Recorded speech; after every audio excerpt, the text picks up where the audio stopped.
Communication. It started out as a conversation between two people, but as time went by and people's needs became greater, they developed more ways to communicate.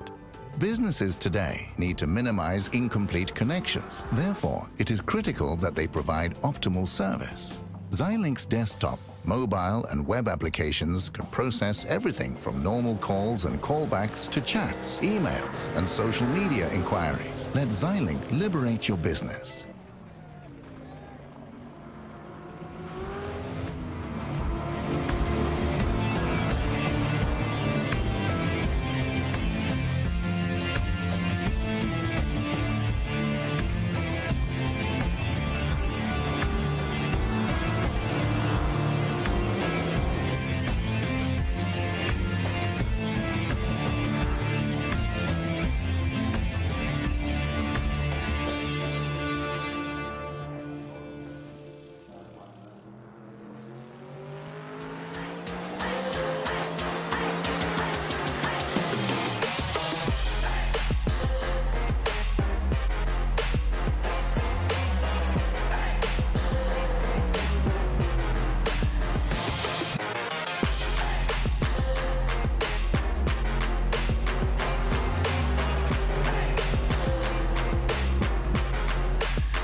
Hello and good evening.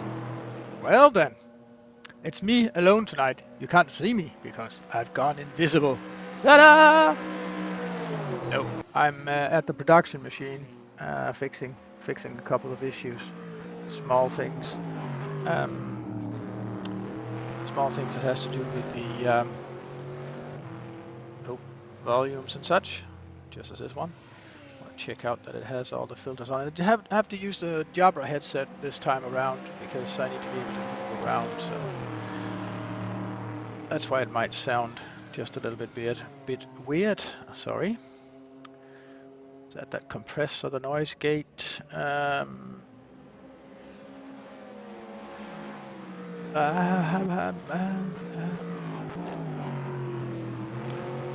think that was it. Which means my volume should be at a near constant level no matter how much I whisper or yell or scream.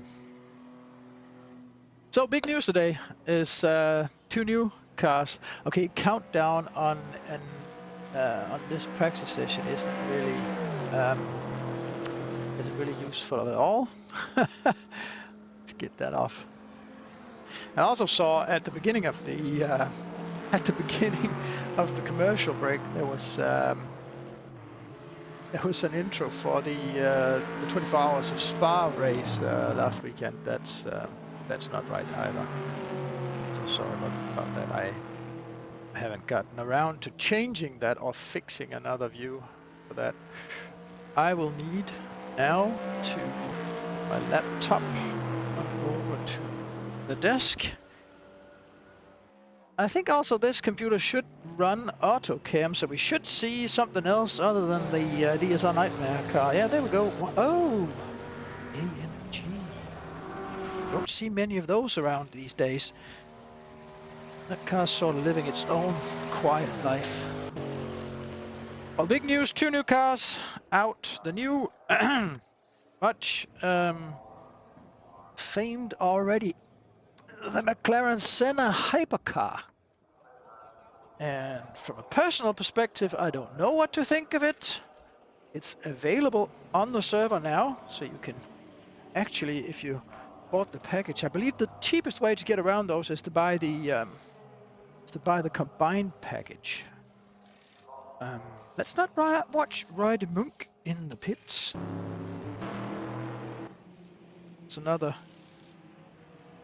DSR driver. I don't know if this is one of the guys from the Dream Team or the Nightmare Team. But the DSR is split into 2 cars.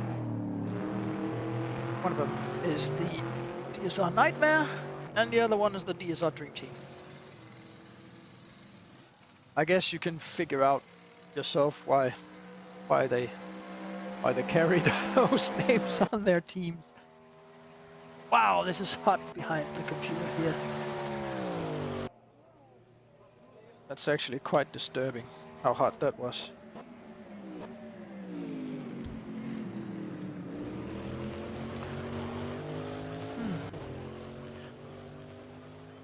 Get this up and running and then take a look at the lap times.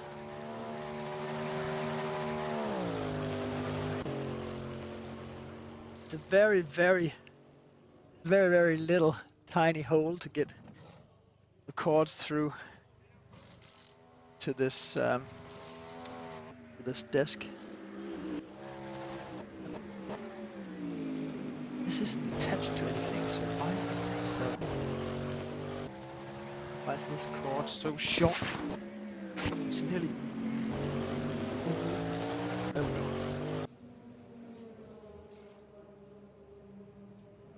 Stuff out of the way and give me a little bit of room here.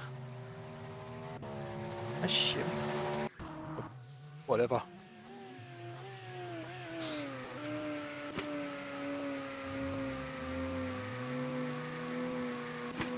Oh, that's actually Ryder Monk in the McLaren Senna hypercar. Oop, busted suspension. That was actually the first time I've seen one of the cars that only busted part of the suspension. You could clearly see while the car was crashing that the wheel was snagging on or hanging. That was actually quite fascinating. Now I have to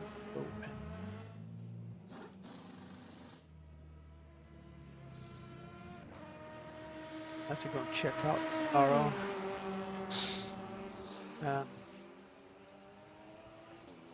stream. Yeah. That for some reason now says undefined. Undefined, even though we've got everything exporting the positions.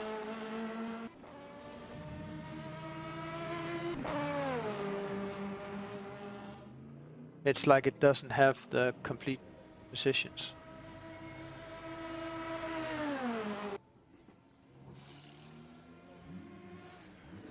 That might be because this is the only car in LMP2. The timing system may or may not still work when having to go through just one car. I don't think you can be a position of something when there's nothing to be a position of. So right now it's a case of that not defaulting to P1 when it's undefined. Sorry about that.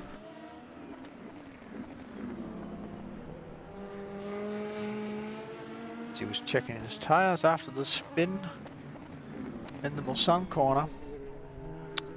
I also need to get the chat up and running because actually plenty of people could already be asking questions, especially since what's been promoted for this evening was the stream on Facebook. So we can't really see that right now.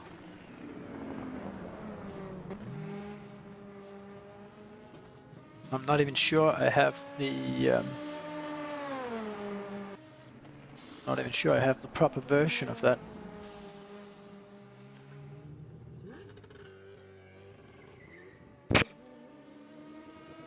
I'll have to check that out.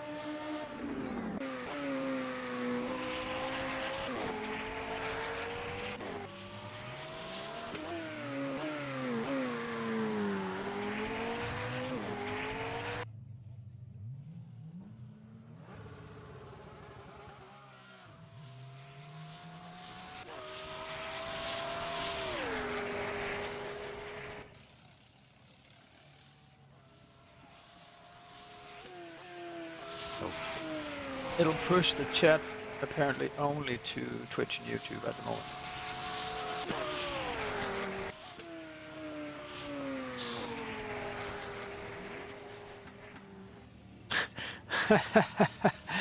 P1 in the class Senna GTR. Okay, it has its own funny class all by itself. Yeah. The Senna GTR class. Okay.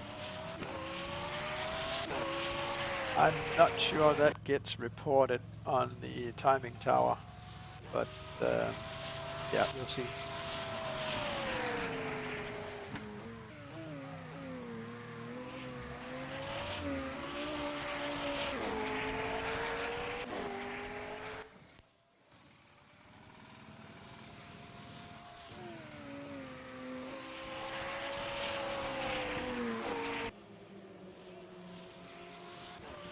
When I sort of squint my eyes and look at that car, it sort of reminds me of a crossover between the McLaren F1 and then the Ferrari F40.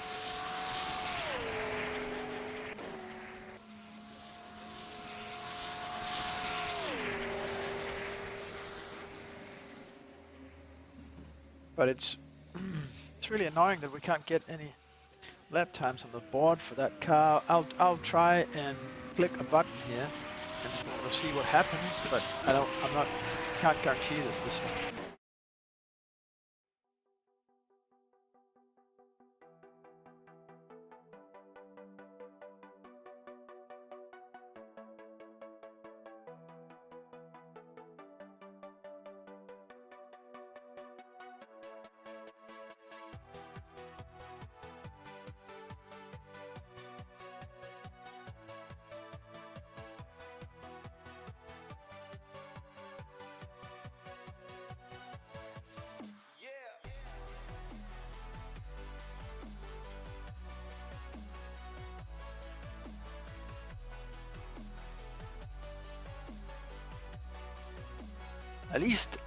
At least it did cut me out, so you couldn't hear me anymore.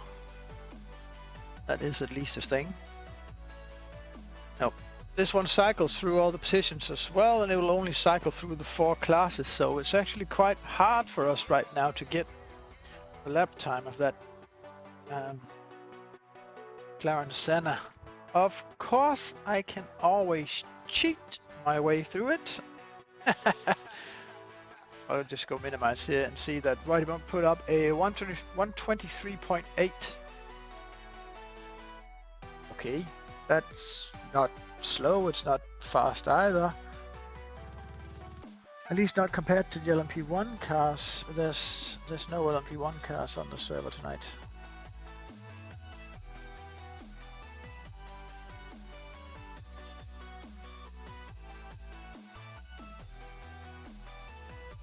It is fascinating to see it go, though. It does, to my eyes, it still does look a little bit too much like a GT3 car.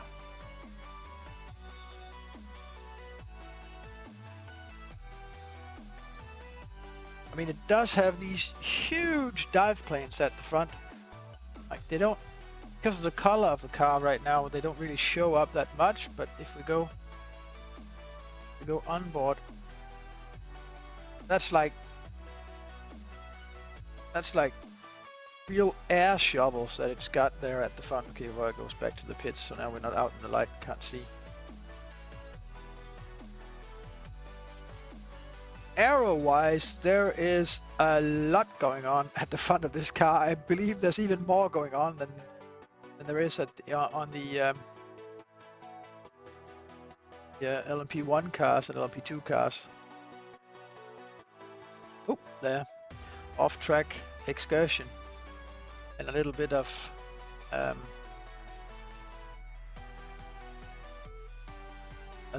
dancing there.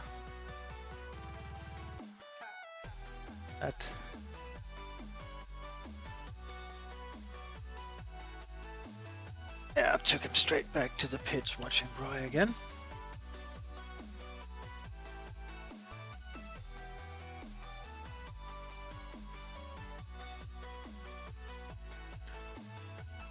Henrik Høyer from the newly founded Glam Racing team apparently has grown pretty fond of the AMG GT. Which, as Neil told us during the race last weekend, has the largest naturally aspirated V8 engine of all the cars in the game.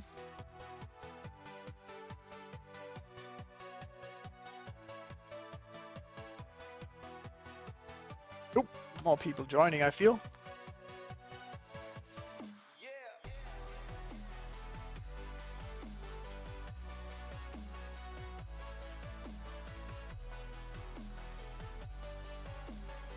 Show you the track, please. Yeah, we this is, I mean, I don't know how otherwise to show the track than show cars going around the track. I don't know. I was trying to find out whether we could have the McLaren Senna. So I was over by the editing machine to see what we could do. Wait for another one.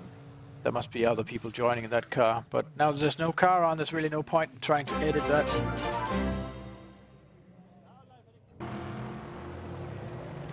Yeah, you were looking at the timing screen because I had to try and see if I can get the McLaren Senna on the timing screens so that we could see what time it was doing, but now that there's no car on. Now there's no car. Thanks for all the follows, guys. That's really great. Thanks. Now there's no car on track any longer. I can't I can't really fix it.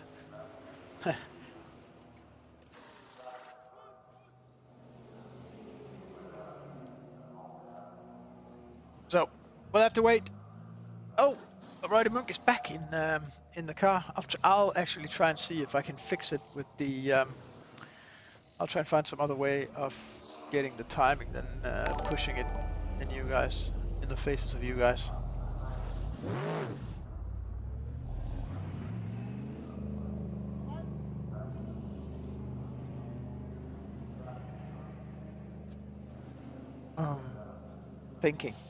Thinking of how to do this. Well, actually, Autocam pretty much favors the fastest car on track pretty heavily. So I will have to sometimes find you some other cars to look at. And that shouldn't say undefined either, so definitely a lot of things to look at while the timing isn't in a race session. It apparently has some issues with getting its information from rFactor 2, but yeah.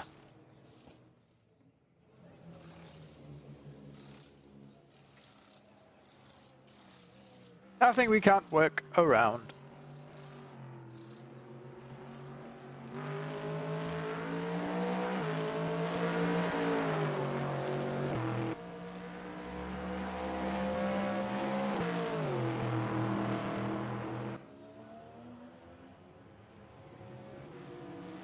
So the recent development has been that there's been a lot of teams that were moving from the GTE class and down to the GT3 rookie class, and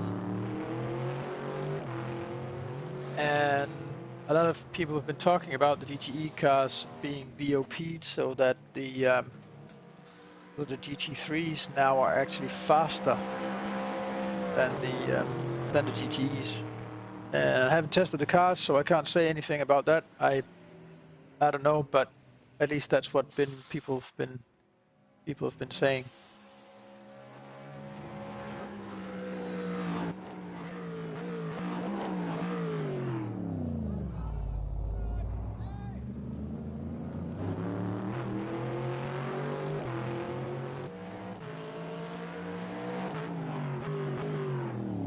Oh, got something in my eye.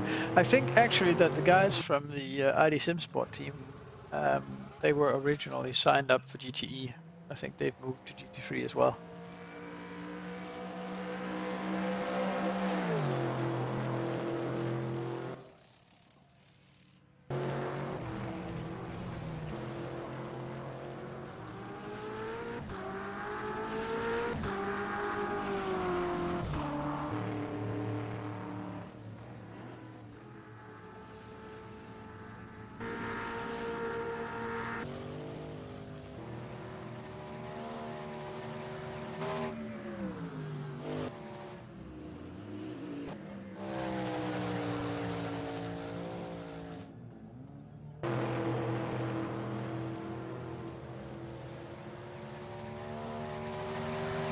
Back to the awesome sound of the AMD GT3, and then of course Autocam decides it's much more interesting to look at the McLaren Senna, but we can again look at what I saw on camera before. It's the massive amounts of aero going on at the front of this McLaren Senna. It's yeah, it's really busy at the front. I think they've even shaved the side mirrors here to be aerodynamic devices.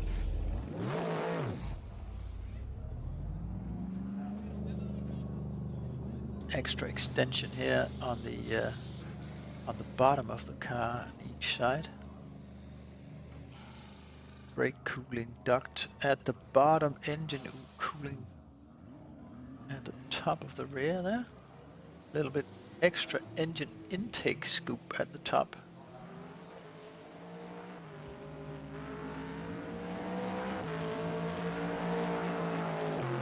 There's actually, I think, as well some, yeah, let's get it on track.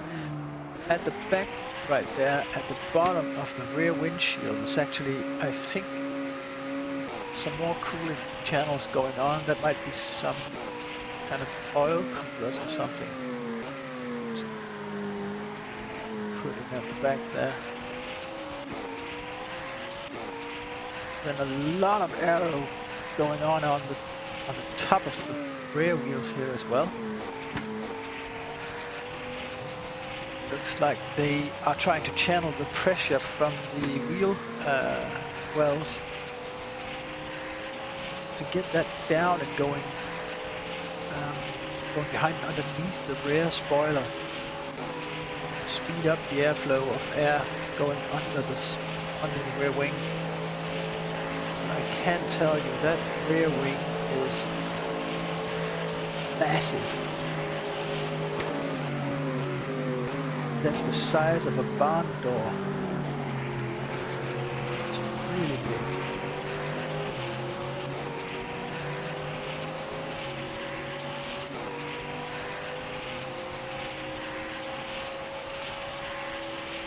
My problem with this is that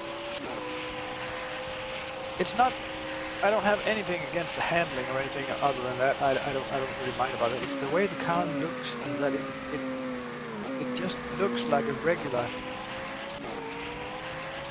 modern day sports car to me, with a bit of extra aero slapped on here and there. And when I think back, especially to to 2015 with the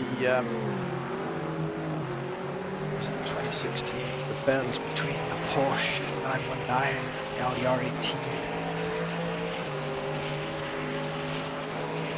To the TSO40 it was by then, wasn't it?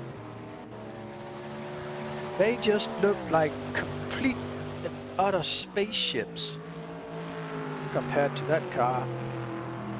The Senna looks like something that could actually drive the streets, but none of the prototypes. They never really did look like anything you would ever see on a road anywhere. I know some people will say that it's much better, that it looks like a real sports car, something you can see on the street, but to me, we've already got that. We've got the GTE cars. They look like street sports cars with a big wing slapped on it.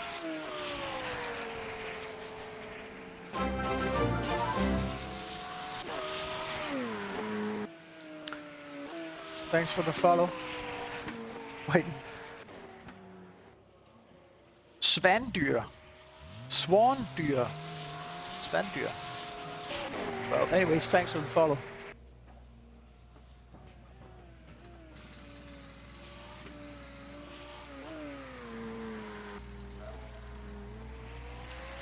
And that was the warm-up lap. So now we are ready to get another lap time.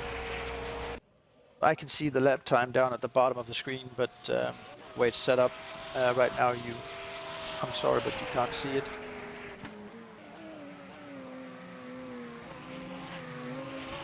I'm wondering also, because I never loaded the car. I only looked at the videos, and of course I'm looking at the car now as well. But I didn't check out if it. Whoa, that is not going to end well.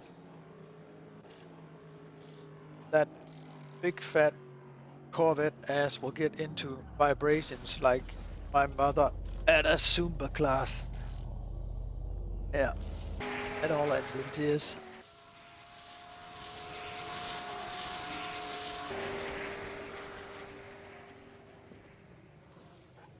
And how's the sound? It sounds a bit, well, artificial, I say.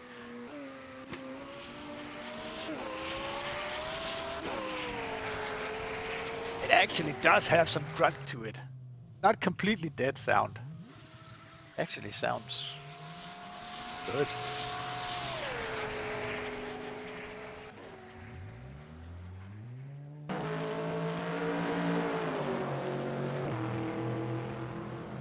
Not as noisy as the GT3s, or the GTEs for that matter, as far as I can hear. A lot more wind noise and tire noise. That's all this whistling, white noise thing going on.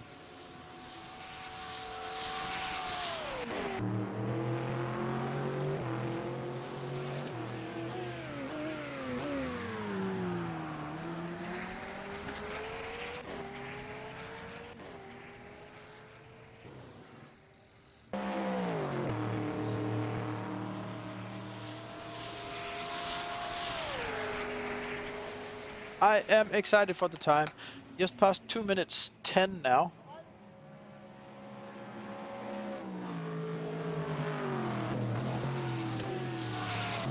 And somewhere after the Sun corner is halfway around the track. Line-wide as well. Now to Manage, a little bit of traffic. Timing's good though. That draft behind the GT3 car.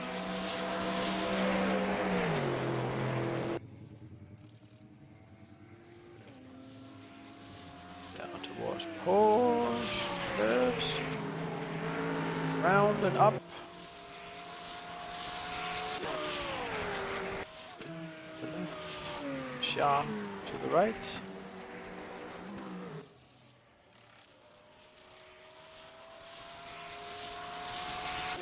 Corvette corner right here in the Ford chicanes.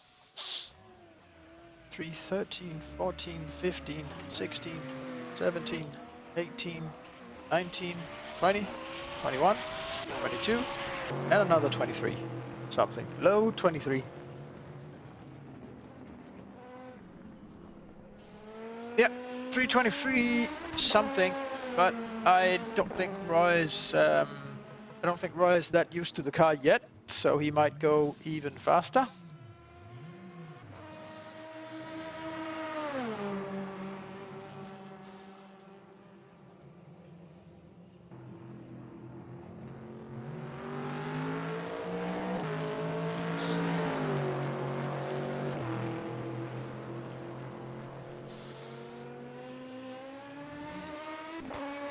Yeah, but I suspect the default setups from Studio 397 not to be completely off. Have you tried the car, Paul, yet? Do you know if there's like high and low drag configurations as well as in the LMP cars?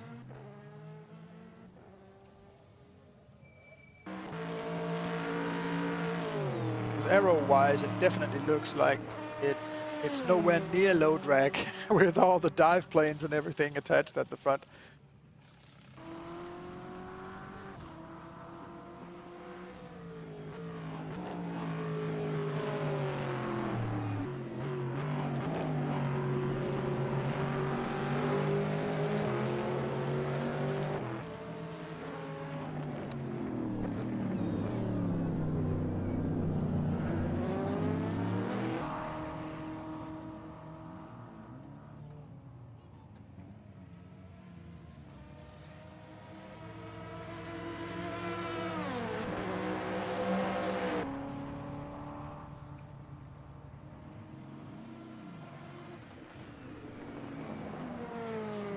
Or 323 on default as well.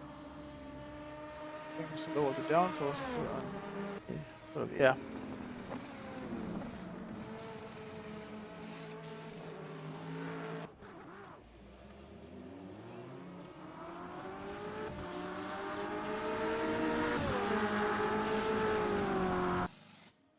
And what's your opinion, Paul? How does it drive? Does it? Whoa, that was yeah. That is definitely a problem that we are going to have to address in a quite dramatic way. We saw that during the weekend's 24-hour race as well. Unsafe re-entry is really a big thing. It was quite annoying to watch sometimes how these people would just only think of themselves when getting back onto track. And some of the things that we actually saw on stream or in the game didn't even get reported. So I don't know why people don't report those incidents when race control was watching it. I saw it from the producers table as well, and we were just wondering why people didn't report it when. So if they file an incident report, there could have been at least 200% more penalties dealt out than or dished out than there actually was.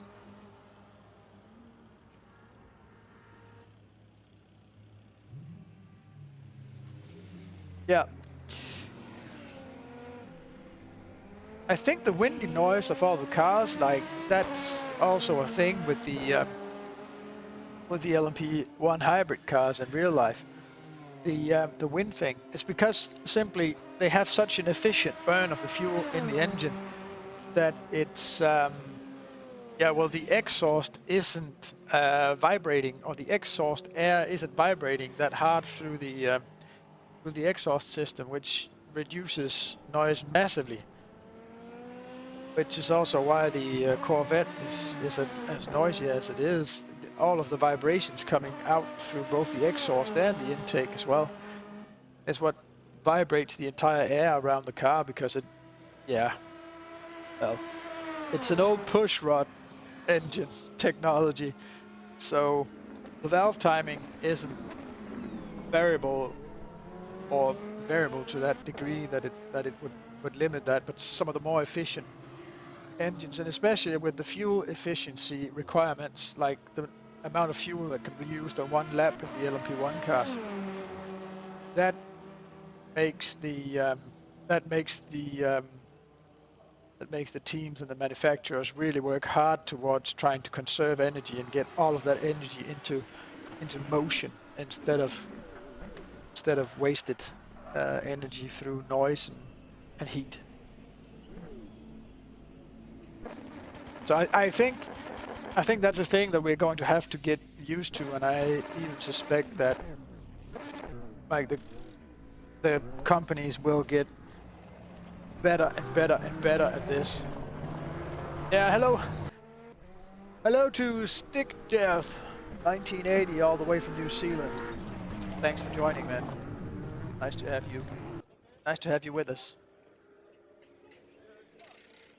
I get really annoyed by that live timing not being able to pick up the LMP2 category.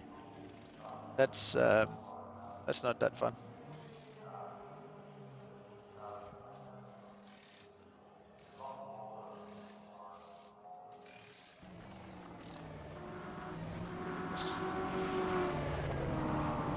Well, we're back with the LMP2 car.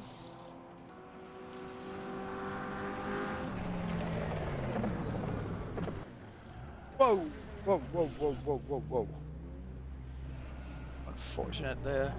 Bit of an overreaction there by Morten. I think he could have avoided that altogether, but yeah, by just, you know, releasing the throttle, but he might have been. And the BMW already started to slide here. I already started to see it put down tire marks with the rear wheels. And looked like Morten was expecting to take the outside through the outside line through the corner, a preferred line by many of the LMP cars when overtaking the slower classes in that corner. The first one, the right-hander into the Porsche curves, is the Maison Blanc, which is White House, I believe.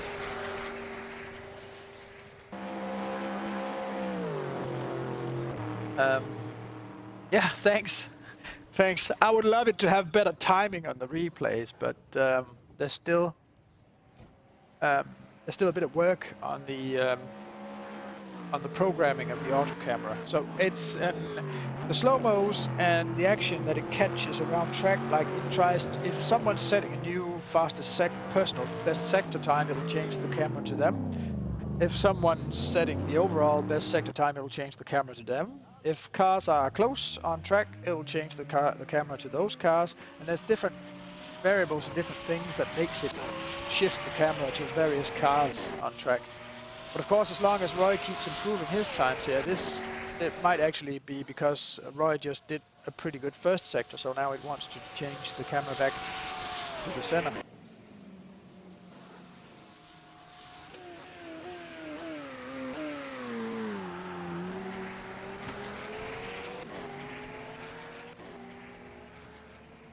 Well, it's an AutoCam plugin for rFactor 2, and getting it to work this way is basically just tinkering with the settings for a long time. It's not. I don't know how long time it took, but it wasn't done in an afternoon. I can tell you that for sure.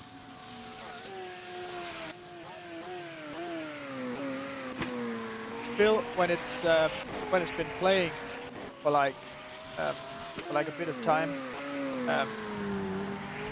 I'm sorry to the guys also if someone's been posting chat messages on Facebook, on the Facebook stream. For some reason tonight, since it was a creative Facebook event, I had to run that in Restream as a custom RTMP stream, and that's why it won't pick up the chat from Facebook.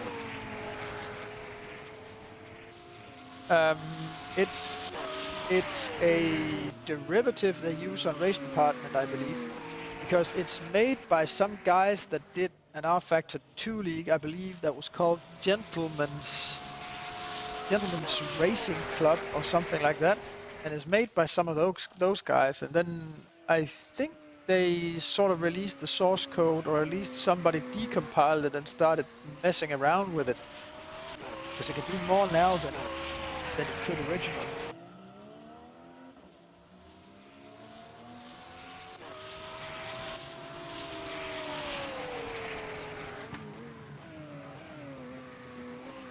But yes, it is an auto plug-in, and the only thing that stops, like it slowly gets worse and worse and worse with the replays, because every time that it has to do a replay, it has to do the same as a human. So that would be pressing the R key to run the replay, and then it needs to load what happened, like the last 30 seconds, and it'll have to load that from the replay file, which of course keeps growing and growing and growing and growing and growing. So every time the longer the session runs, the longer it takes for it to prepare the replay, and it only sets a certain amount of time to play the replay, and then more and more of the time to show the replay is used up by having to load from the file. So this is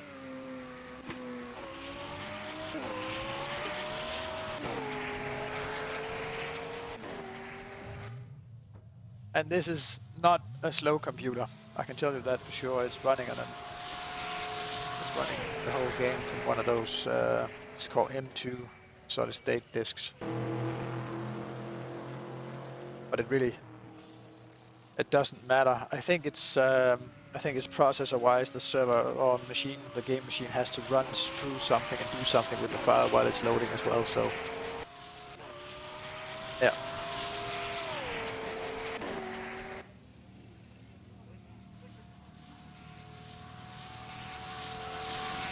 See if he's gonna get. Is he gonna get a better one than the 323s? Yeah, I believe he's starting to do his setups now. Brakes are well hot on that car, at least.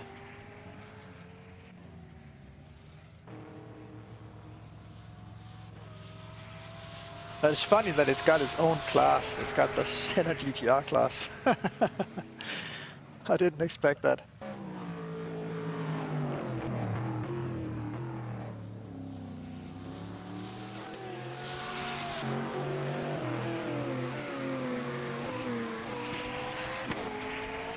We are running this on the server right now to test out the car and to let people have a go at it in traffic as well. And the whole idea is that either we should have finished the physics for the LMP1 car by I think it's next Friday, or it'll, or there'll be the option for people to, like, if the participants of the LMP1 class want to change to do. No, you don't. How stupid was that? Who was that? Who do we have to dish out a bit of rage on this? Oh, Gert Nielsen, the veteran driver from ID SimSport. Come on, Gert. Wake up. Wake up, Cole. Faster car from behind, man. I guess people have to get used to that Senna, because it does look like all the other sports cars. It does look like all of the other GT class cars. Really, yeah. You look in your rearview mirror, it'll be hard to see if that's a 720 McLaren or if it's actually the fastest class on track.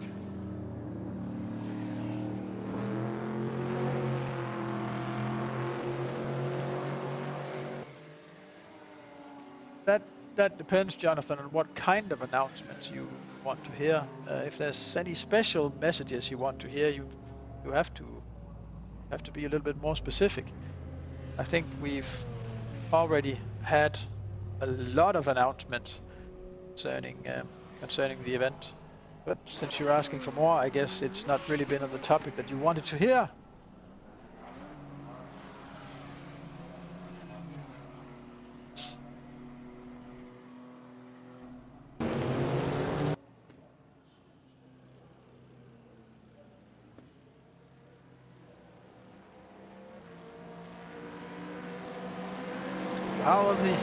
How will the GTE Aston Martin in the middle here? How will that stack up to the GT3 Callaway Corvette?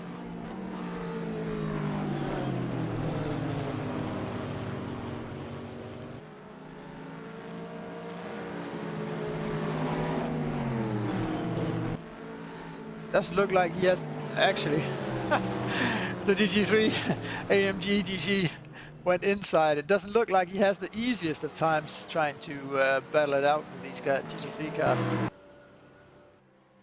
Let's not switch to a car. Let's follow this.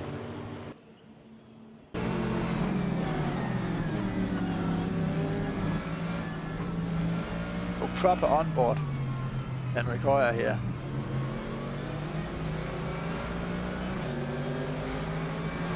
Was Henrik Høyer also one of the ET veterans?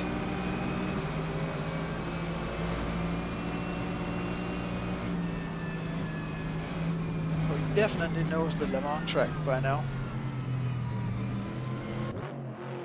And he was using that to his advantage. Michael Peterson from an ID SimSport team, I think, as well, trying out the Aston Martin. He definitely knows his way around this track as well. No excuses.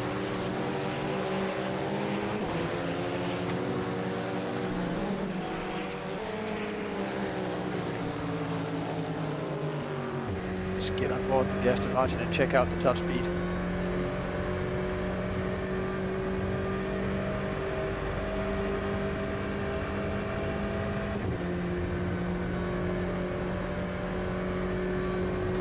Yeah, the venues. Yeah, certainly talk about the venue, because that's the one thing that we can actually completely disclose with no problems. In the Simrig arena, where all the sim rigs are going to go, there are spectator seats for I think it's 3,200 people. The sim rigs will be on the floor of that arena. There will be a stage with the commentators as well in that arena.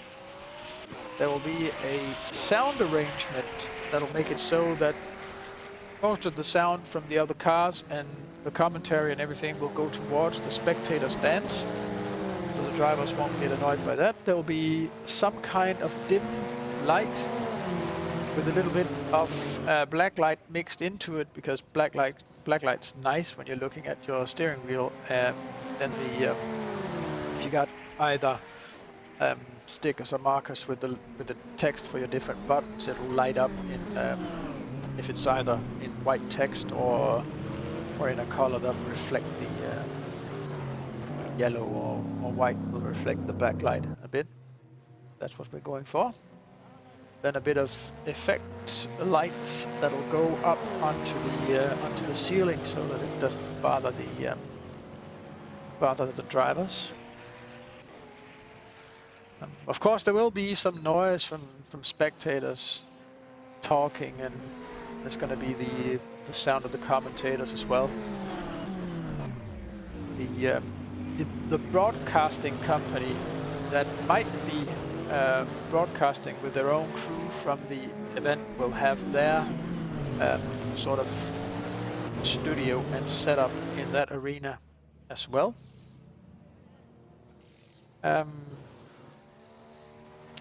Yeah. Outside the arena, there will be a large exhibition area, an exhibition of a lot of both modern and classic sports cars. There will also be a rental go-kart track, so that you can, if any of the participants or spectators, like if they want to take a short break from following the action on track, they can go out and take a drive themselves. Nordic Game Supply will be setting up, I think, 5, 8, 10 simulators. I don't remember the correct number, but they'll be setting up a number of simulators for the spectators to try as well. I suspect that would be running something a little bit easier for beginners, like that might be running the F1 2019 simulator instead, because that will just be, it'll still be fast and exciting, but it'll be easier for people to try that. We expect a lot of the people that come and spectate this event to not really be familiar with sim racing at all. They won't really know what is even going on. So right now the spectator tickets are still on sale at a price of 75 Danish kroner. That's the early bird price. That'll rise 100 Danish kroner by the 1st of September, I believe. But as we've said before, it's not us selling the spectators tickets. That is actually that's actually Viborg Handball Club, which is the partner that we have for the venue. That's something they do.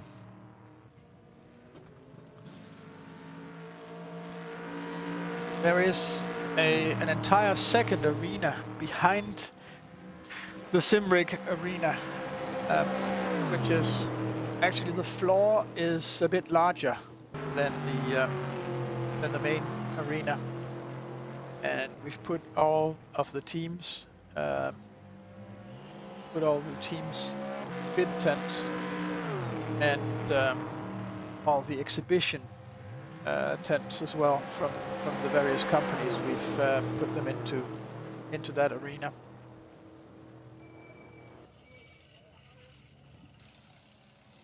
We did it this way to create a bit of like people walking forward and backward between the two halls.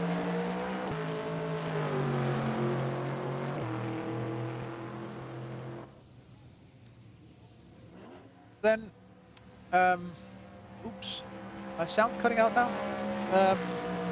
No, it's not. Okay.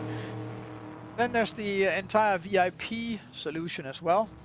The VIP tickets will sell at a price of 2,500 Danish, I believe. And that includes a complete gala dinner Saturday night. It includes some racing centered talks that you can attend. That'll be some upcoming talented Danish race car drivers or some very famous and seasoned Danish race car drivers as well during these talks. We're trying to put together a VIP experience as well. That'll include being able to put on VR glasses and actually see the race from the perspective of the cars on track, so that we'll have several machines logged into the game with VR glasses on. We'll then position the camera so that you're in the driver's seat but not in control of the car, but you will then have the exact experience of sitting and driving the car. You can look around inside the car and follow all the action, all the overtaking, and see exactly what it's like to drive one of these cars in a sim race on a laser scan version of the Le Mans track.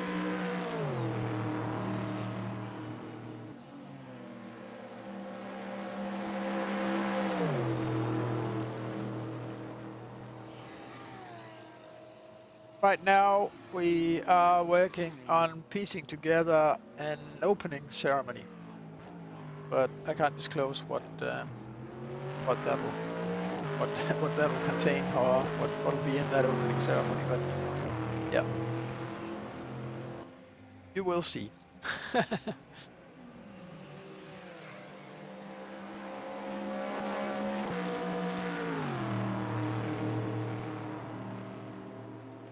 As far as prices and everything goes,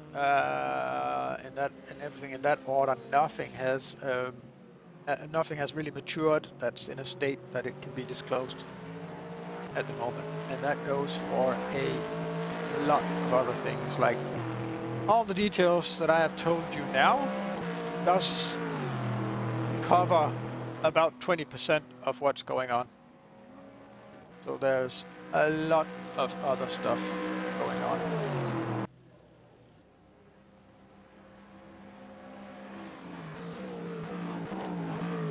Yes, there will be a proper driver's briefing meeting.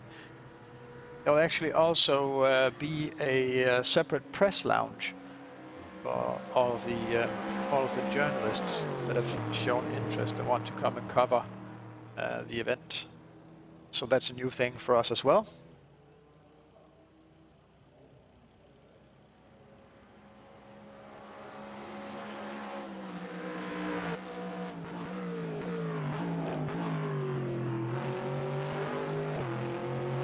There will be several driver briefings. There won't only be one. There'll be several driver briefings. So yeah, there's not only going to be one meeting. There's going to be several.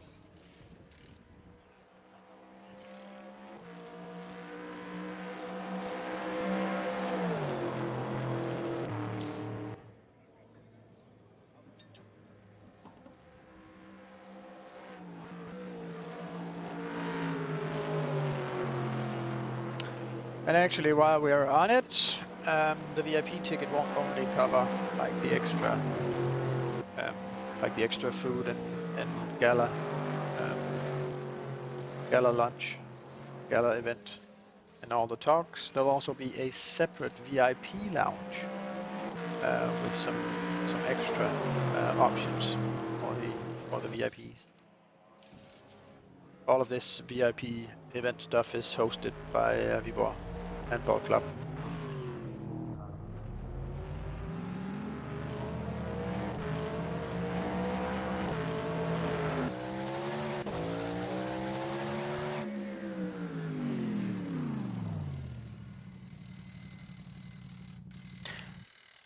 Yeah, well,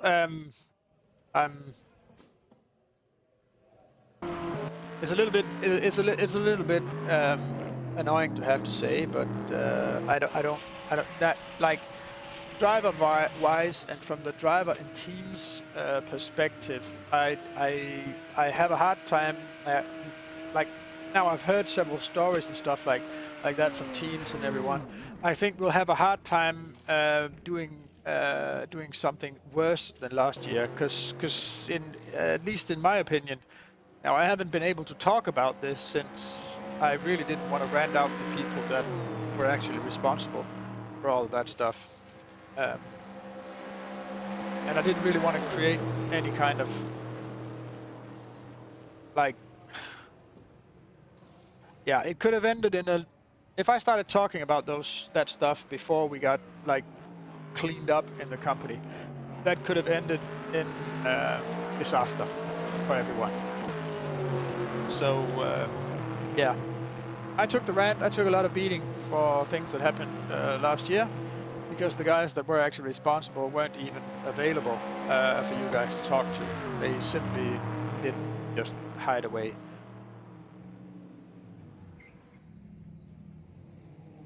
But, yeah. Right now, it is me and John running the show, and we are getting a lot of help from people all around the world, actually, which is a great thing. Quite recently, we signed a contract with our new social media manager, or at least a social media contributor, I might say. Now when you kind of now that you have questions to ask or want to get in contact with us, there's always a guy on Facebook, Discord, Instagram, and Twitter following whatever you guys are commenting or saying or asking about.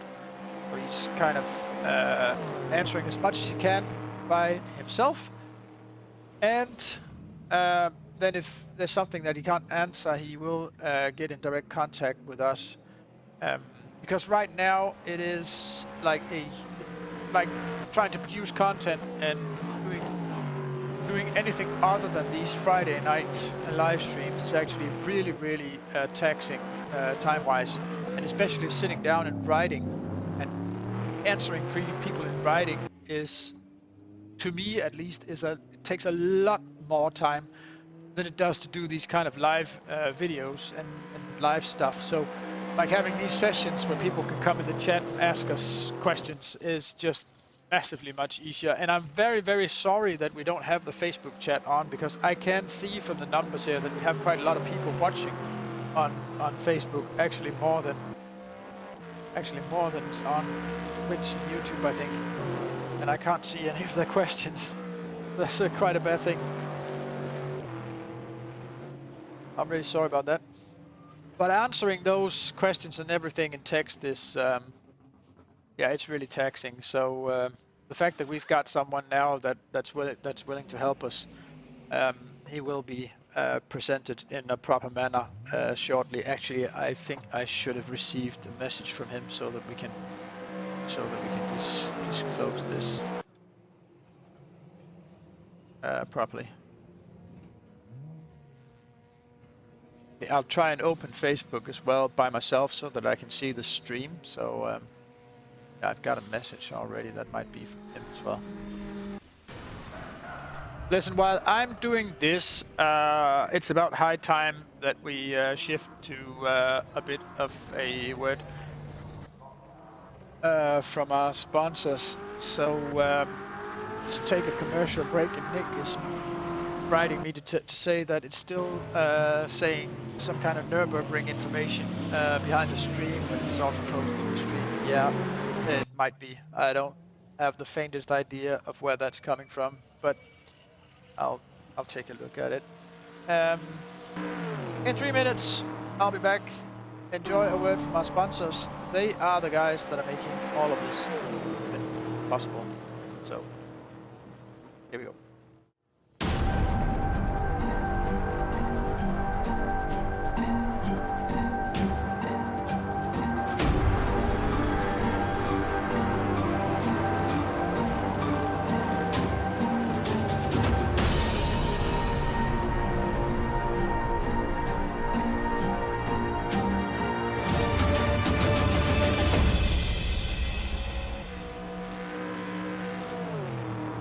Communication. It started out as a conversation between two people, but as time went by and people's needs became greater, they developed more ways to communicate. Businesses today need to minimize incomplete connections. Therefore, it is critical that they provide optimal service. Xilinx desktop, mobile and web applications can process everything from normal calls and callbacks to chats, emails and social media inquiries. Let Xilinx liberate your business.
There we go.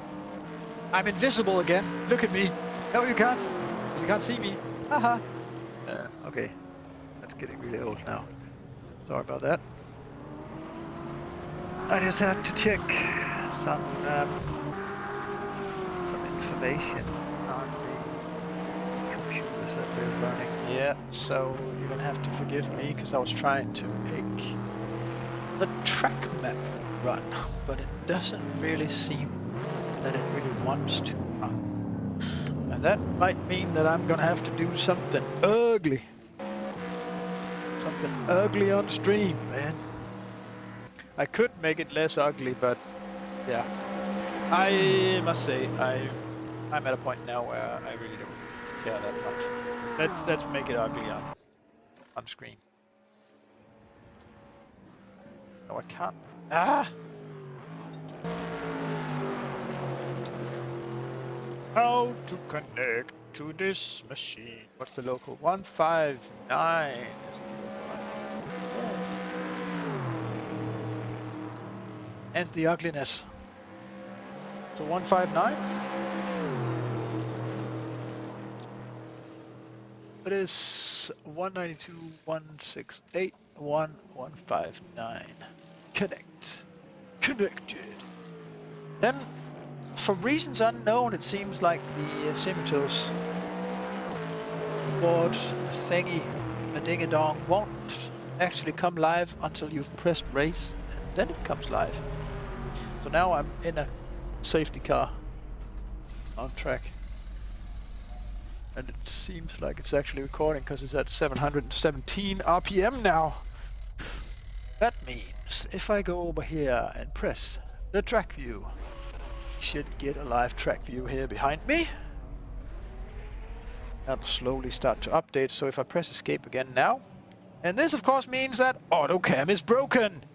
Because if you press race and go onto the track, then AutoCam breaks. I don't know what to say about stuff like that. It's just it's just hard to witness, man. Now let's see. Let's get another view of this.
More than ready to answer any of your questions.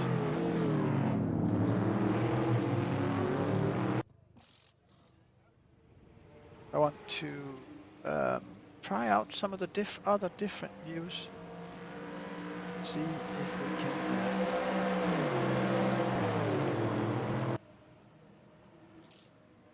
to see if we can make more of it work in this setup. And please don't suddenly unmute yourself. That's quite annoying. Also, you may notice that we are back to running the Jabra headsets and not the better condenser headset microphones. Sorry about that, but the better and the better condenser microphones are not wireless. That means that it'll be really hard for me to drag a wire along while I walk back and forth between the production machine and sitting here in the studio.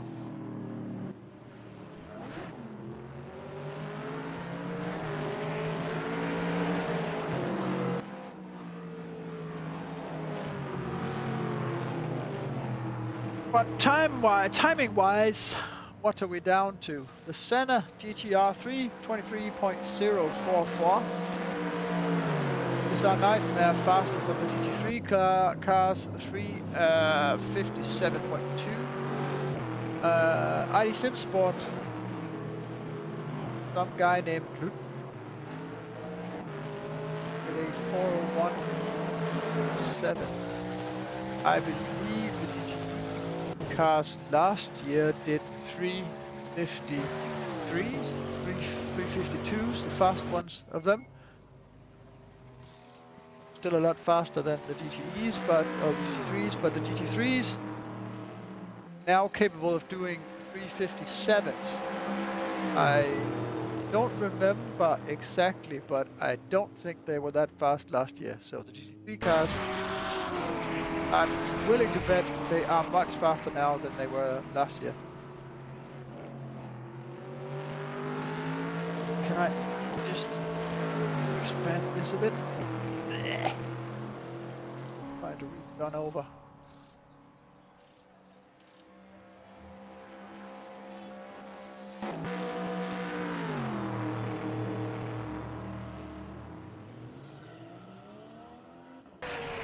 Cameron Roger.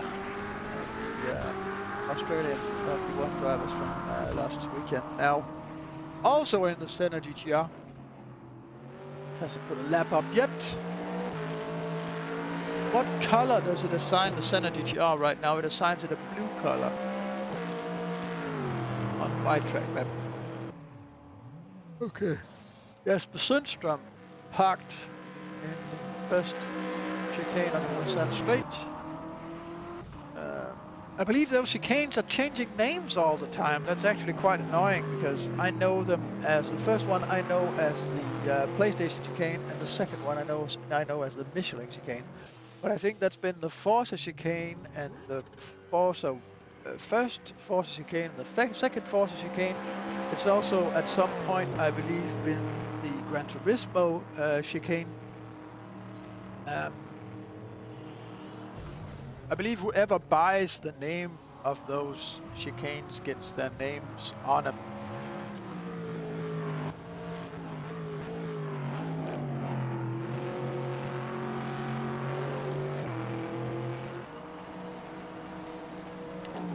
So we are actually right now about 20 people watching this practice live stream. So jolly little crowd here. About the same number watching the stream as is actually on the server.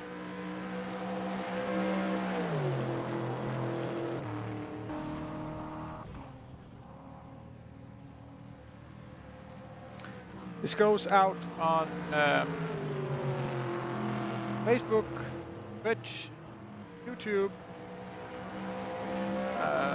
Second, a Facebook broadcast in the GTR24h community group. It goes out on Periscope, LinkedIn, Steam. There's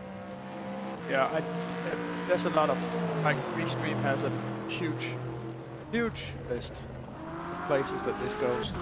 But right now, sadly, we can only see the live spectator numbers from Twitch and YouTube on screen.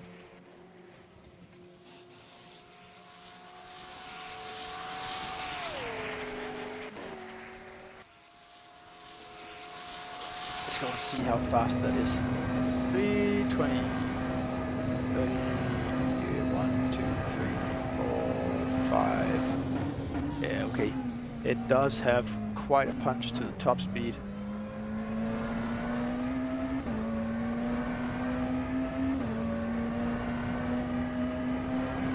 To push a car like that with that amount of aero on the car, which is much more aero than the LMP1 cars used to have. To push that to 333, 34 would require, I believe, somewhere between 850 and 900 horsepower.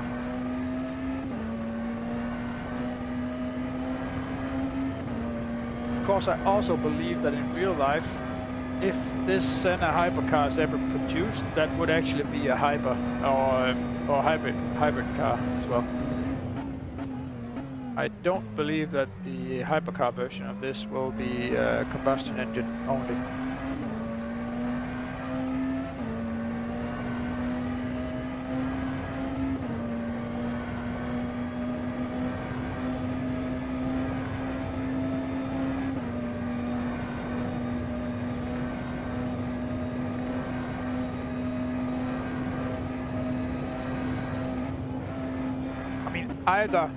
Either it has 850 horsepower, or maybe the drag coefficient set in the game is set like artificially low. Because with this wing, like, let's watch it from outside. With this wing, even if you set it to 0, that's like dragging a small parachute behind the car. Even if you set it at 0. And with all the dive planes and aerodynamics going on at the front here as well, it's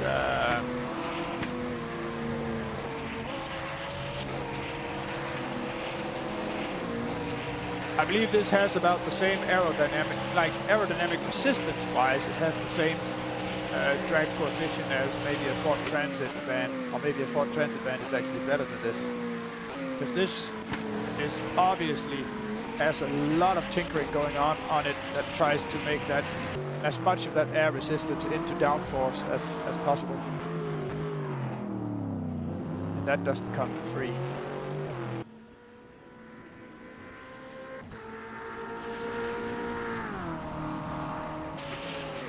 A lot of it does appear to be the purpose of managing the airflow around the car as well.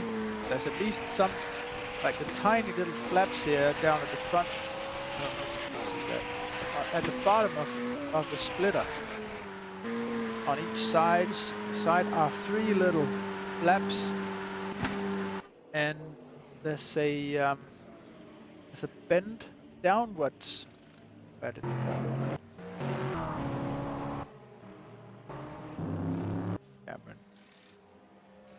Cameron Rogers here as well. Like the bottom of side of the splitter here has this little lip, this little tunnel that'll create a vortex that'll try to minimize the disturbance of the airflow along the side of the car caused by the rims rotating. Like the spokes in the rims will actually create a lot of vortex around there, and that has to do with, like, when the bottom of the wheel is going 330 kilometers one direction, the top of the wheel and the spokes moving forward at the top of the wheel has to go double that speed forward in order for the wheel to rotate in a manner that complies with the laws of physics. So the spokes at the top of the rim will be going forward at plus 600 kilometers per hour. And of course that creates a massive vortex.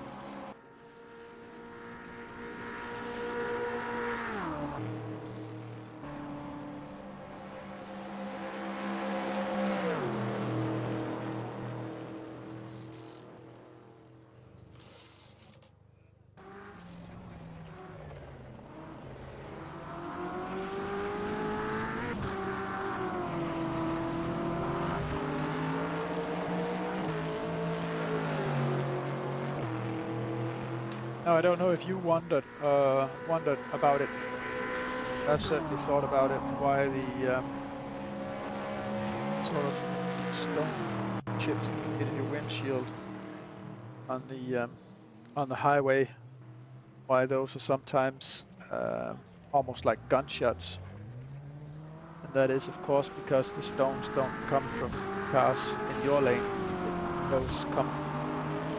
The really bad ones come from cars in the other lane, and especially stones that are released like at the top of the wheel, where the wheel's moving forward with actually double the speed of the car. So if you're going like 120 kilometers per hour one direction, the opposing car is coming at you the opposite side of the freeway with 120 as well. There's a speed difference of 220. But not only that, the stone getting thrown forward will have another 120 kilometers to it, because the top of the wheel on the car coming towards you is moving at double the speed. That's 240 kilometers per hour that the stone is approaching you with, and you're already heading into it with 120. So that stone will hit your front windshield with 360 kilometers per hour. Is actually something quite massive to think about. So that's why that chips your windshield and sounds like a gunshot.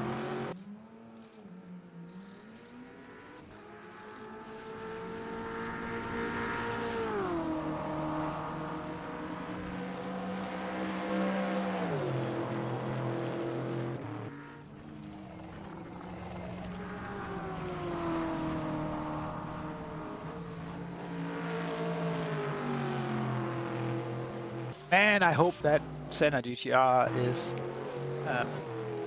accurate in the representation of how the hypercars will look, because that looks I must say that looks a lot more interesting and a lot more exciting than some of the concept renders and stuff like that we've seen. Because those cars actually did look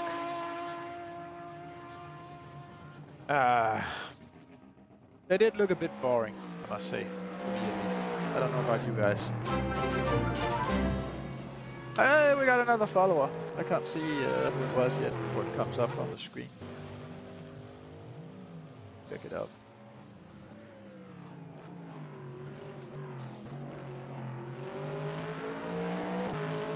And of course, as always, the way I have to check it out is see on the stream. Yeah. Luca Ferlik. Thanks for following. And on the subject of Luca, that is actually the name of our new social media support, or social media manager.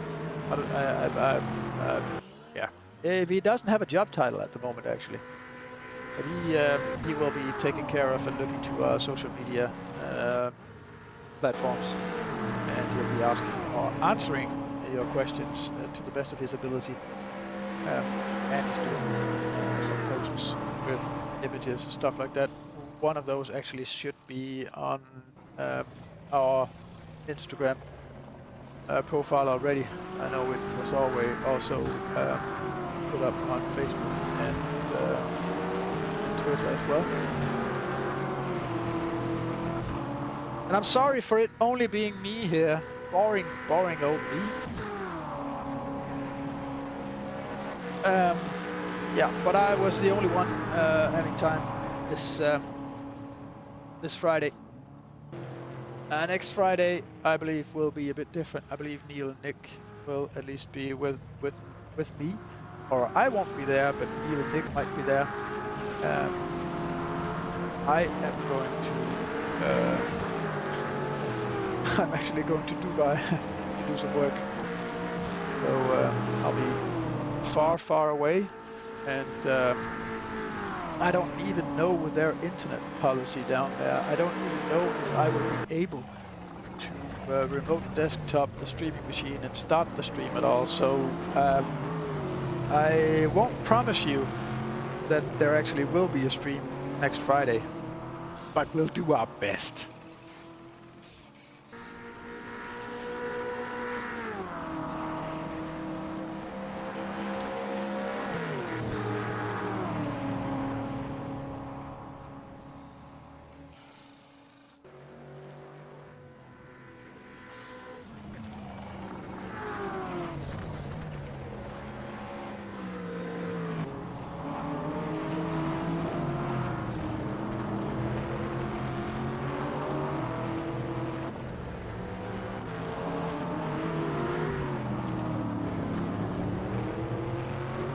And yeah,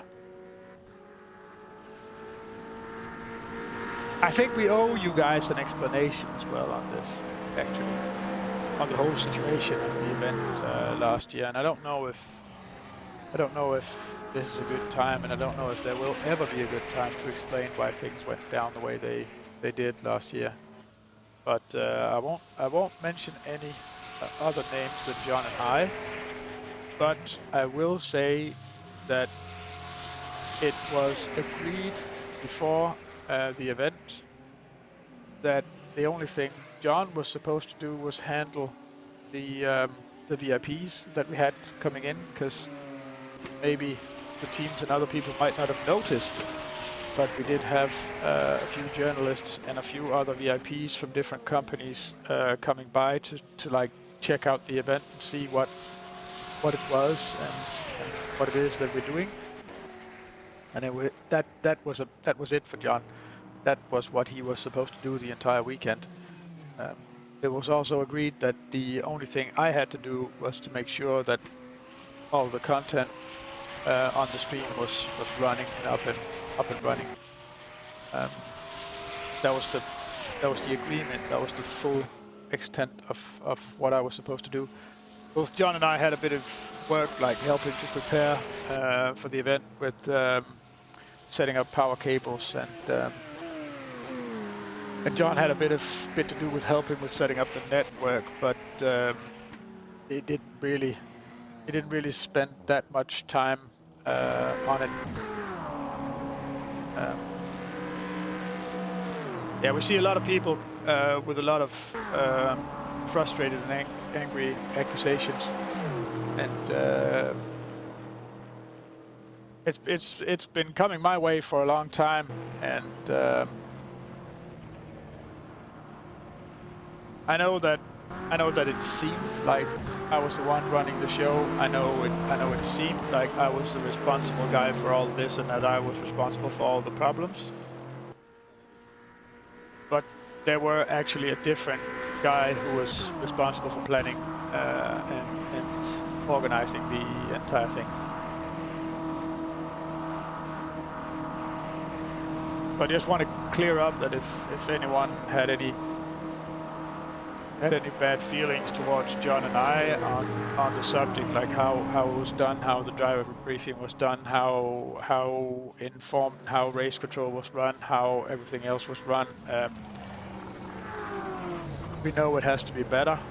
We didn't expect the guys to do that kind of level of commitment that they did. So in the end, it ended up at a level. Of course, I mean, it was perhaps the best event that we did so far, but there were so many things that if you look at it like with a normal person's logic, if you looked at it, it didn't make any sense that these things weren't just run properly and done properly. Because it seemed a lot, and it seemed a lot afterwards also to John and I, like it was just done that way because simply because of a lack of commitment. And it took a lot of debate in the management afterwards. It took a lot of complaining from John and I. Eventually it took about 10 months of complaining. And even though it might not seem like it, John and I are actually very diplomatic guys, and even though we're both perfectly capable of handling conflict, we didn't really want to create any further conflict in the company. So we devised a tactic to kind of get around it, and to kind of have people quiet a bit down again.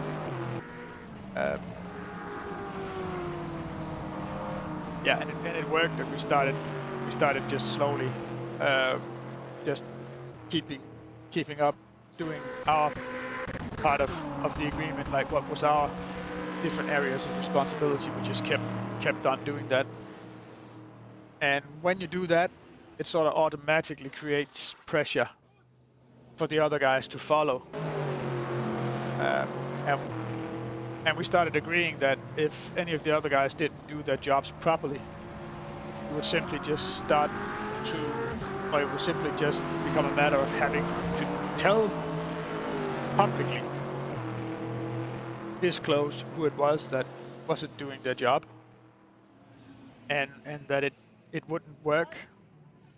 It wouldn't work in that way when we're trying to gather in partners that are actually paying. If I could put it this way, some guys seem to think that the teams are really the ones who are paying for this event, or for the EBC. And I can tell you that to make this possible, the participation fees from the teams compares to one of our... We have smaller sponsors that only contribute hardware and stuff like that, but the sponsors that pay cash, the amount of money coming in from the participants is sort of comparable to one of the smallest partners. So without mentioning any specific people, any specific amounts or anything. Yeah, that's sort of the story.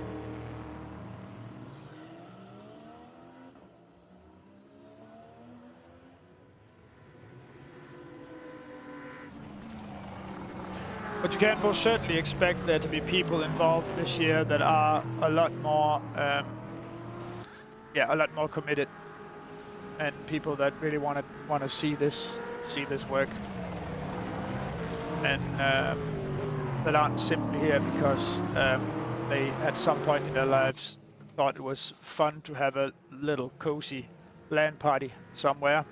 These are actually people who want to promote sim racing on a global level. And those are the kind of people that we are trying to get into the company.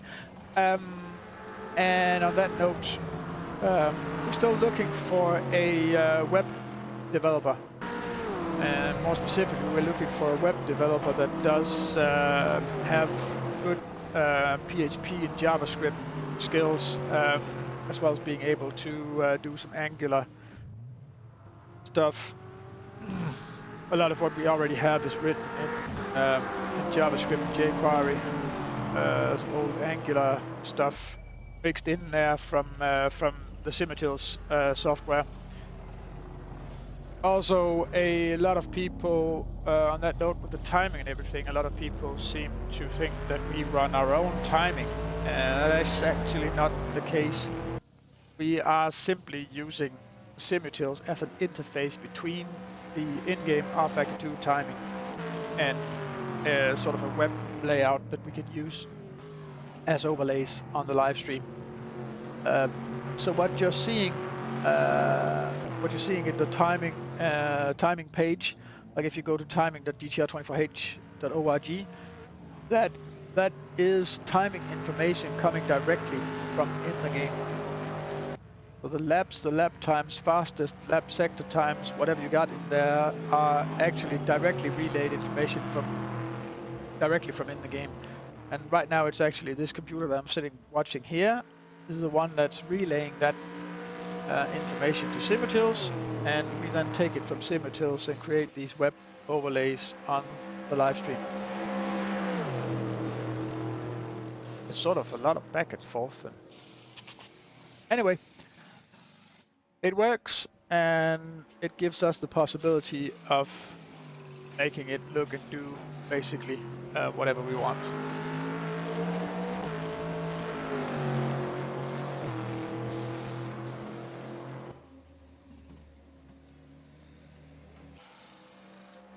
And I just spotted an error on this overlay, actually. Yes, DSR Nightmare is P2 overall, but it's P1 in class, I believe, and it says that the guy ahead is Roy de Munk, but I believe Roy is still running. Yeah, he's still driving the Senna. So that's a completely different class.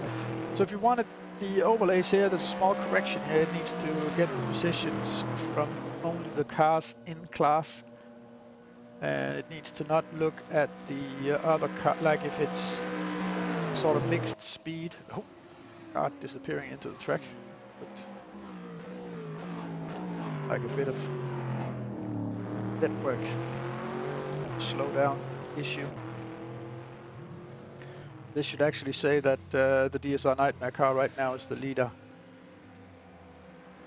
32 behind by 0.7.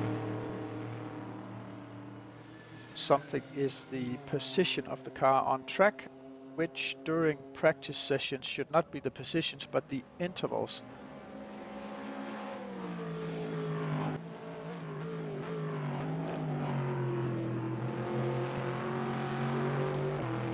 Which should actually say now that the car behind should be MSB Gelser. And the distance should be 1.391 second. Okay. So practice overlays needs to be shifted from position on track to interval in fastest lap time. That's good to know.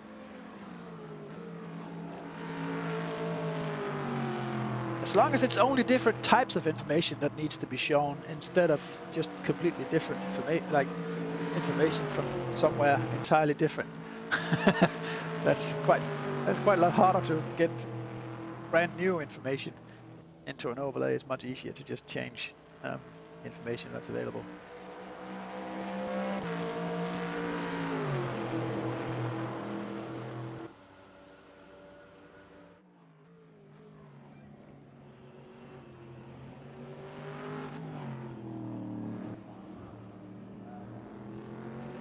Let's run a commercial break.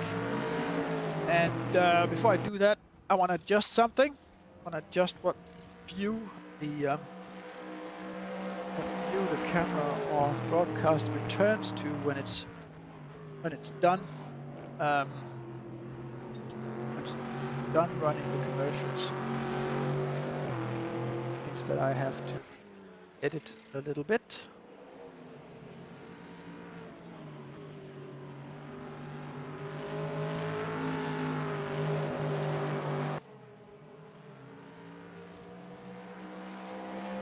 So there we go. Commercials, guys.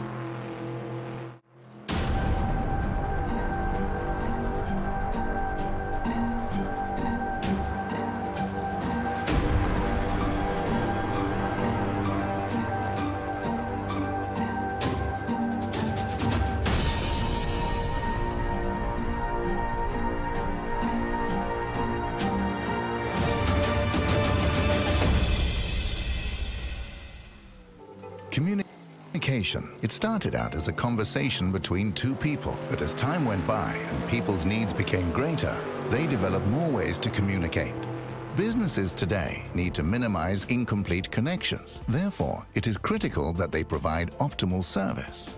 Xilinx desktop, mobile and web applications can process everything from normal calls and callbacks to chats, emails and social media inquiries. Let Xilinx liberate your business.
And I'm sorry for being away, but Invisible Me was out in the kitchen. One of the dogs needed a bit of air, and I need a bit of coffee as well, so. Well, I am here, but I'm also not here. I want to see if on this machine I can.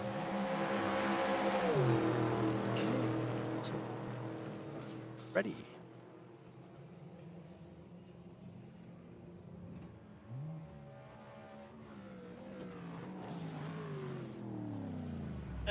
Yeah, I want to check the chat messages. Sorry, got a message there. Comment about the GTEs being slower than the GT3s. Yep. We're seeing that in the timing screens as well. Even though the B32 GTE car, I believe that's a Porsche 911, it actually did right now put up a 358.0. That's 0.8 second slower than the Nightmare car. Well, the GT3 Corvette is also, it is in a class of its own. It is very, very fast. Get a lot of weird flickering here. First Esport joining in. The guys with no drivers and broken feet and everything. It's a horrible story. But yeah, in another center. Trying to see what they can do on lap times. That does look quite, I must say, the ride height of the front of that car looks wrong. There's something wrong with that. Well, I gotta go out and get my coffee. If I could please be excused. I'll be right back. And oh, by the way, before I go, was it with the comment? Yeah, that was actually Jesper Peterson. I believe that's the guy driving the first Esport car.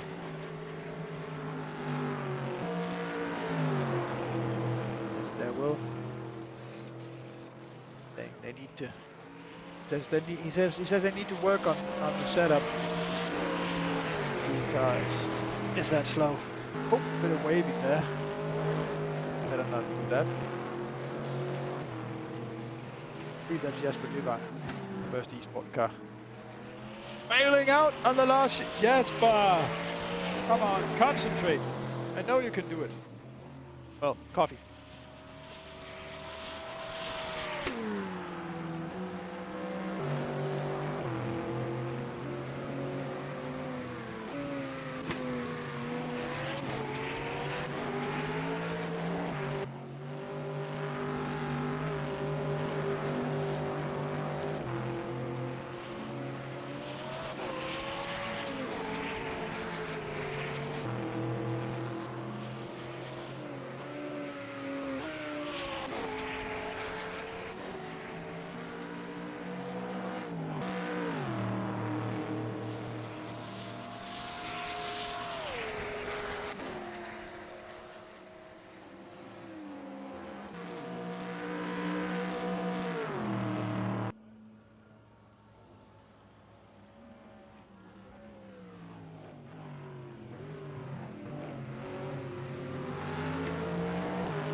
I'm back. I think I should go and have a look at why that camera is pulling off all that motion blur. It's the lighting exposure settings, because I went and tinkered with it. I think that's why it's doing what it's doing. It's the wrong way to do it, at least. I'll tell you that. Let's do it the right way.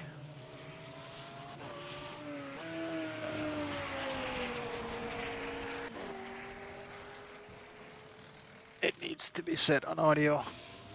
Hello, not audio. It's set on auto, which will make it frighteningly bright.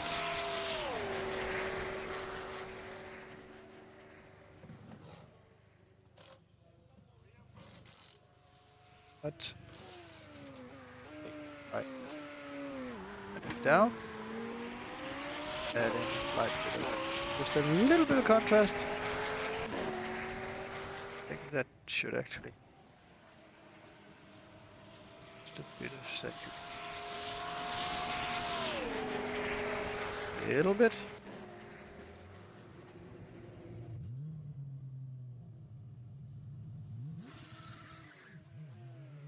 And as long as it's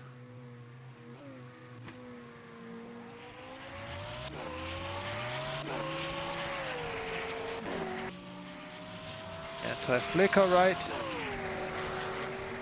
and let's apply that and keep that. That should have me in the picture with no blur and a little bit better colors. And we still need to put up something that makes the light on the opposite side then not shine back in the screen, which for testing purposes actually could very well be just a piece of cardboard.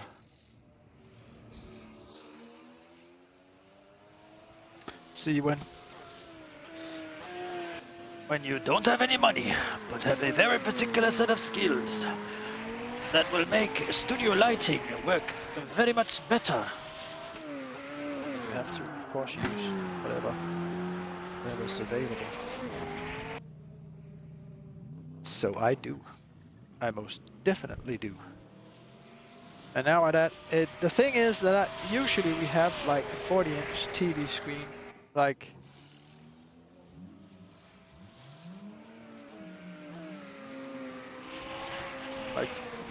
you guys are here, and then over behind it here, it's a 40-inch TV screen that the commentators can sit and look at what's on the actual live stream on.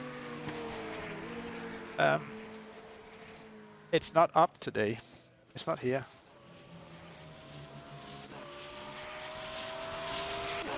So do we still get... Yeah, we're still getting a decent amount of light going towards... This is not half bad. I go in between the light and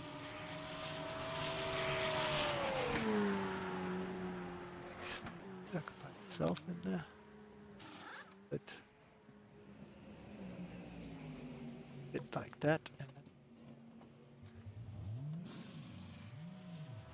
to make it sit like I want.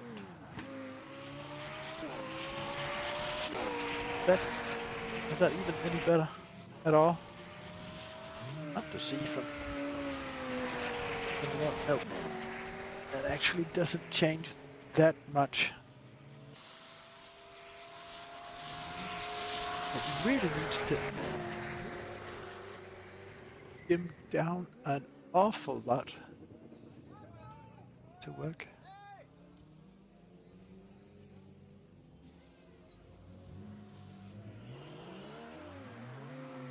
Ah! Just before I could see the effects, the thing falls down. Yeah, of course.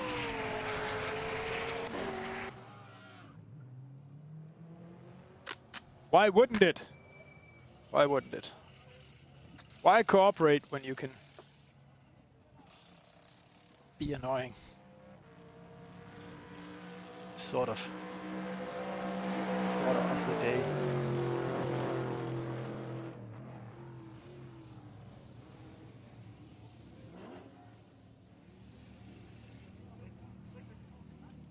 Why cooperate when you have every chance in hell to be massive asshole? Yep. Yeah. That's about right. Now, let's start taking the studio apart instead. That was what I wanted to do, yeah? Yeah. Everything just falling now without me even touching it.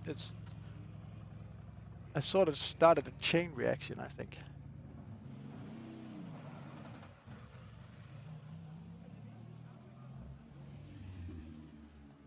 An involuntary chain reaction. Next thing will be a massive nuclear incident. I would then have to cover up like I was the Russian KGB.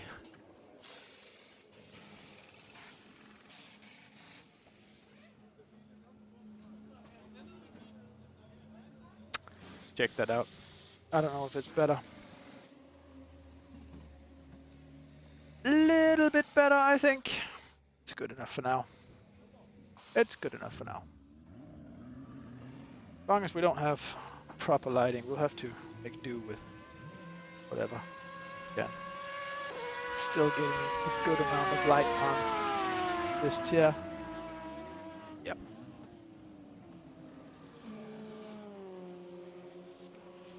Watching me, the timing client isn't really that interesting.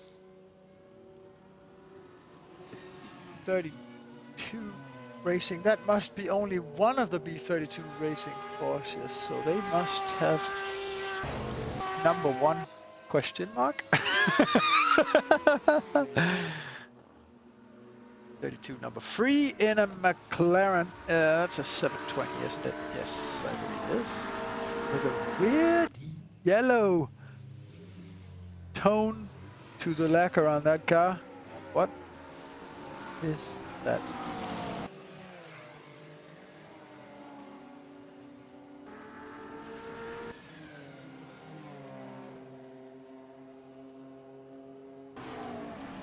Ten cars still left on the server. Okay, I look like a ghost actually on the screen now. I'm looking very pale.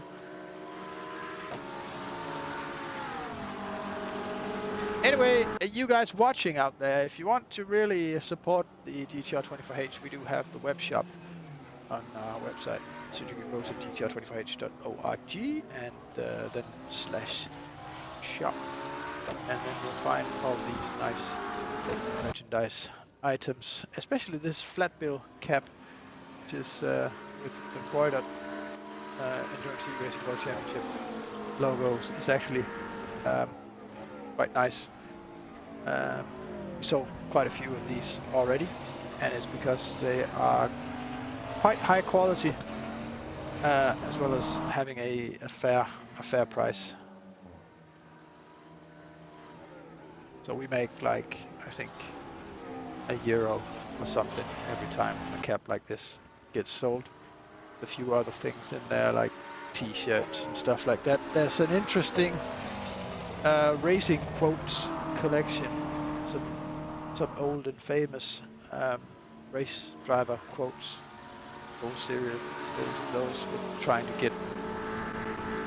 to make the time available to get those quotes and the graphics, get that ported on over to coffee cups and yeah, all sorts of other stuff, but that's just in between.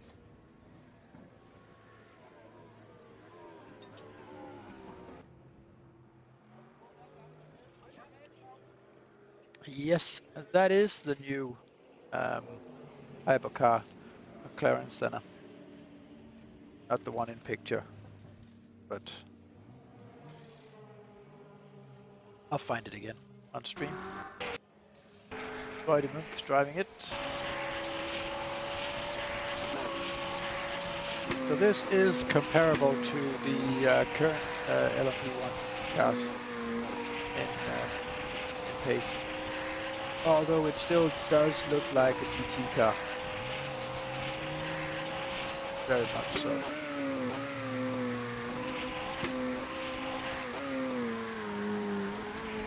An exceptionally fast GT car, but still Still looks like a TT car to me. We've fallen behind again. Just wait. Fallen behind this. Oh, let's wait a bit for a replay to load. Yes, that's what I wanted. That was what I needed. Let's get away from them.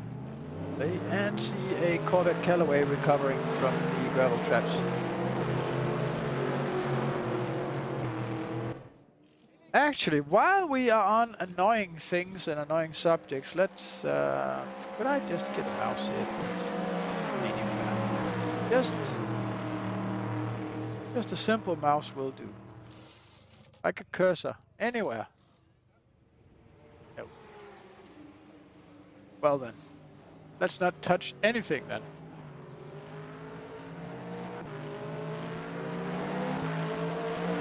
I really do look like a ghost on that live stream right now. But at least I'm not blurry anymore. Any questions? Come on. Chat. Chat me up. And I'll answer whatever you got.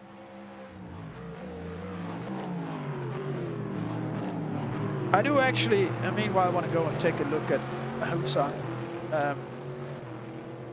Or maybe we should even do something else now that I've come to think about it. Let's go see.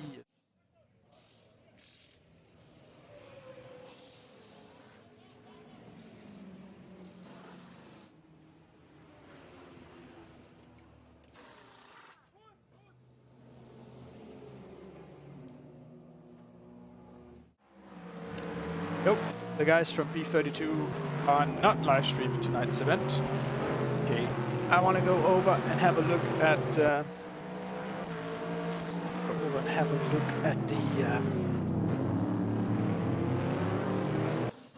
TeamSpeak server and see who's on in different channels over here.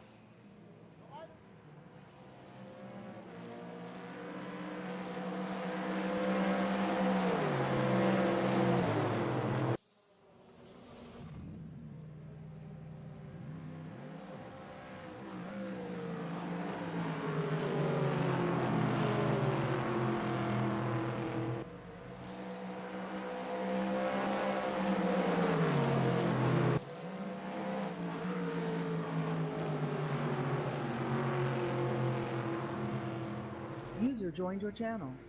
Hello guys. If you don't mind me dropping by. There's a lot of echo on this. Yeah, sorry. Yeah, well, it's perfectly okay. It's you can easily hear what you guys are saying anyway.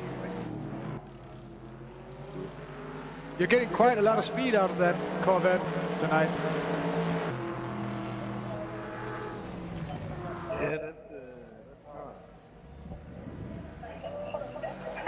Okay, now it's becoming a problem because I can hear the stream starting to repeat itself in the background with like a minute's delay or something.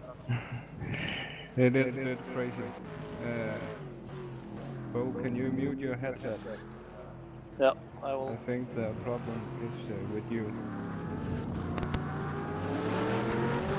How about now? Yeah, well that at least reduced it to about half. Yeah, we have a little problem with Bo's microphone. Yeah, okay. You don't have problems with the car, I can see. No, it's going really well. I think the GTE is gotta find some more pace. Yeah, well they seem to have slowed down quite a bit since last year. As far as I remember, the fastest TT times was down to the 353s, 352s, if I'm correct. Yeah, I don't know if the new BOP has made them slower. I'm quite sure it has. I'm quite sure it has. I tried one last week, but that was before the new BOP. And I think I was 355. Yeah.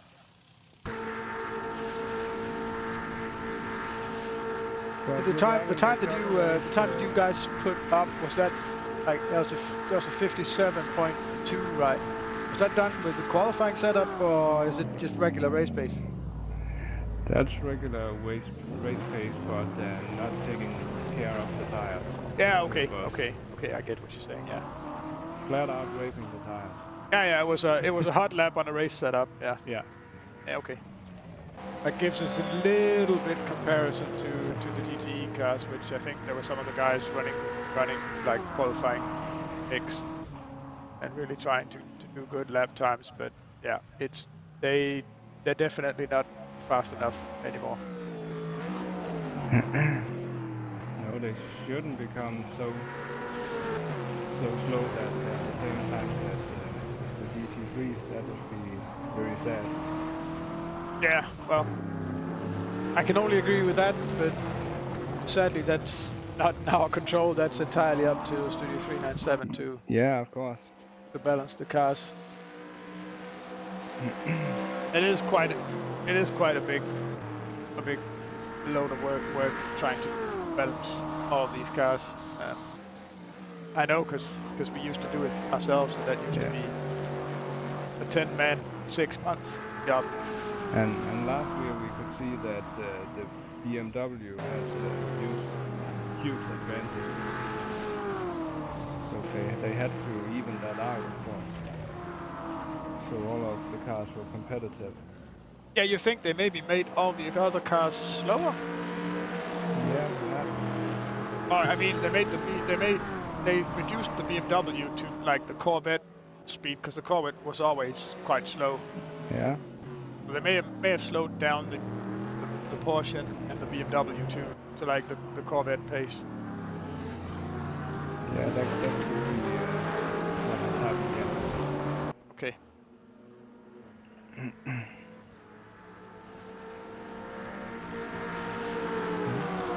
But I want to wish you guys all the best, and I want to go down and join B32 because I can see Ryder Munk sitting right down there, and he's trying out the new Senna. So that's quite interesting to hear what he thinks about. I had only one lap in it. It's very, very cool. Yeah. Lots of power and pace.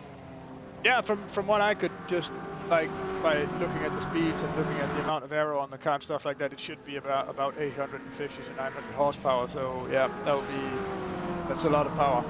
Yeah, it would be really fun to see that one on the track. Yeah, as far as like sort of a difference between different classes, it's a bit sad because it just looks like any of the other GT cars. There's really on screen there's really very little a difference. You have to get all the way up close to it to see the excessive amount of aero on the car before you really notice anything different. It's not as special as a LMP car. No. It doesn't look like a spaceship. I like that. I like the spaceships, but I know other people likes it looking more like street cars.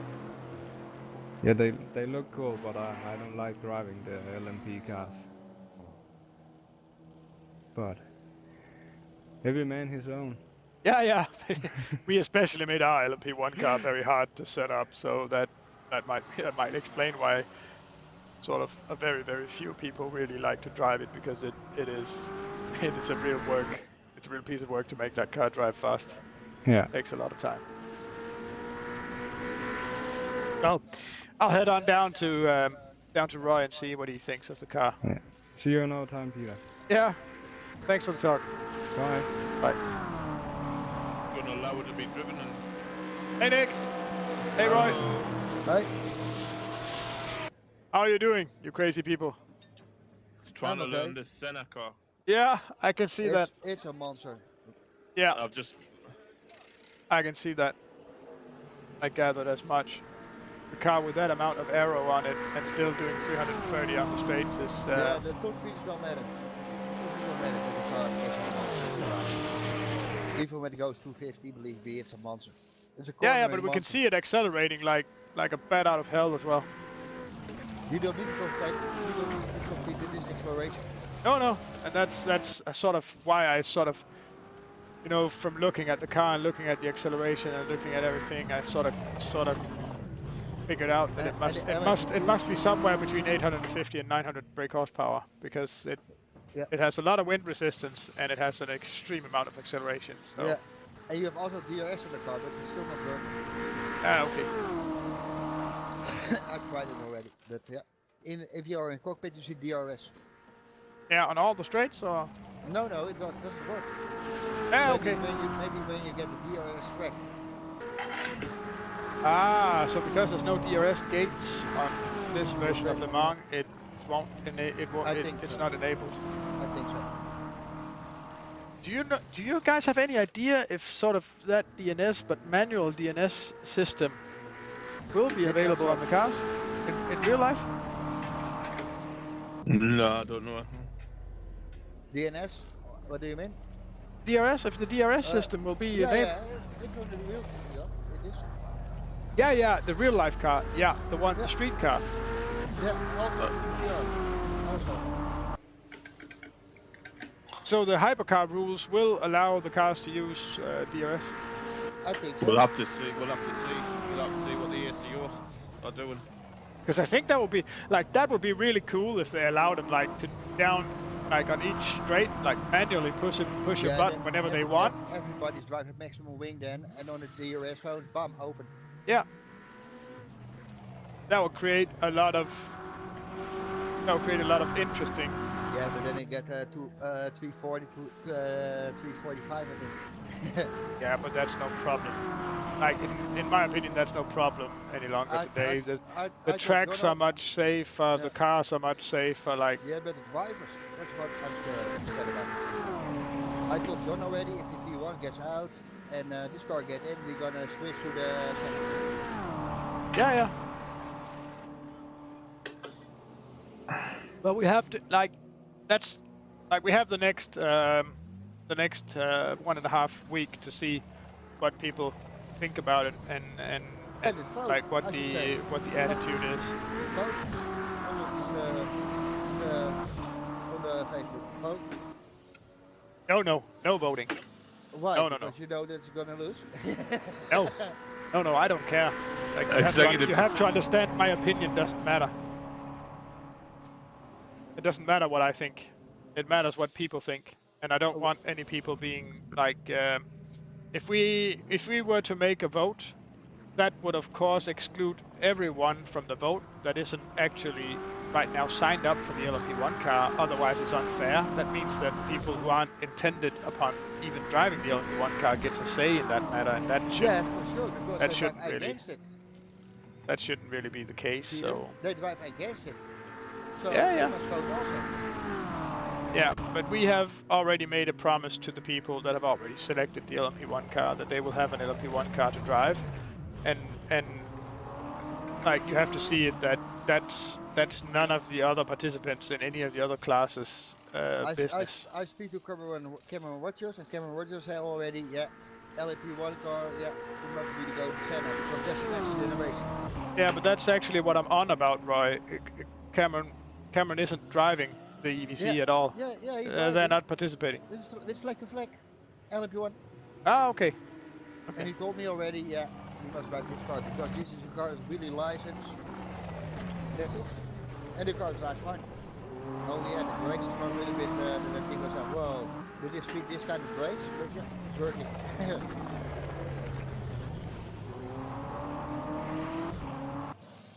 It's quicker in cornering, in fast corners, but slower as in slow corners is LMP2, but the acceleration is incredible.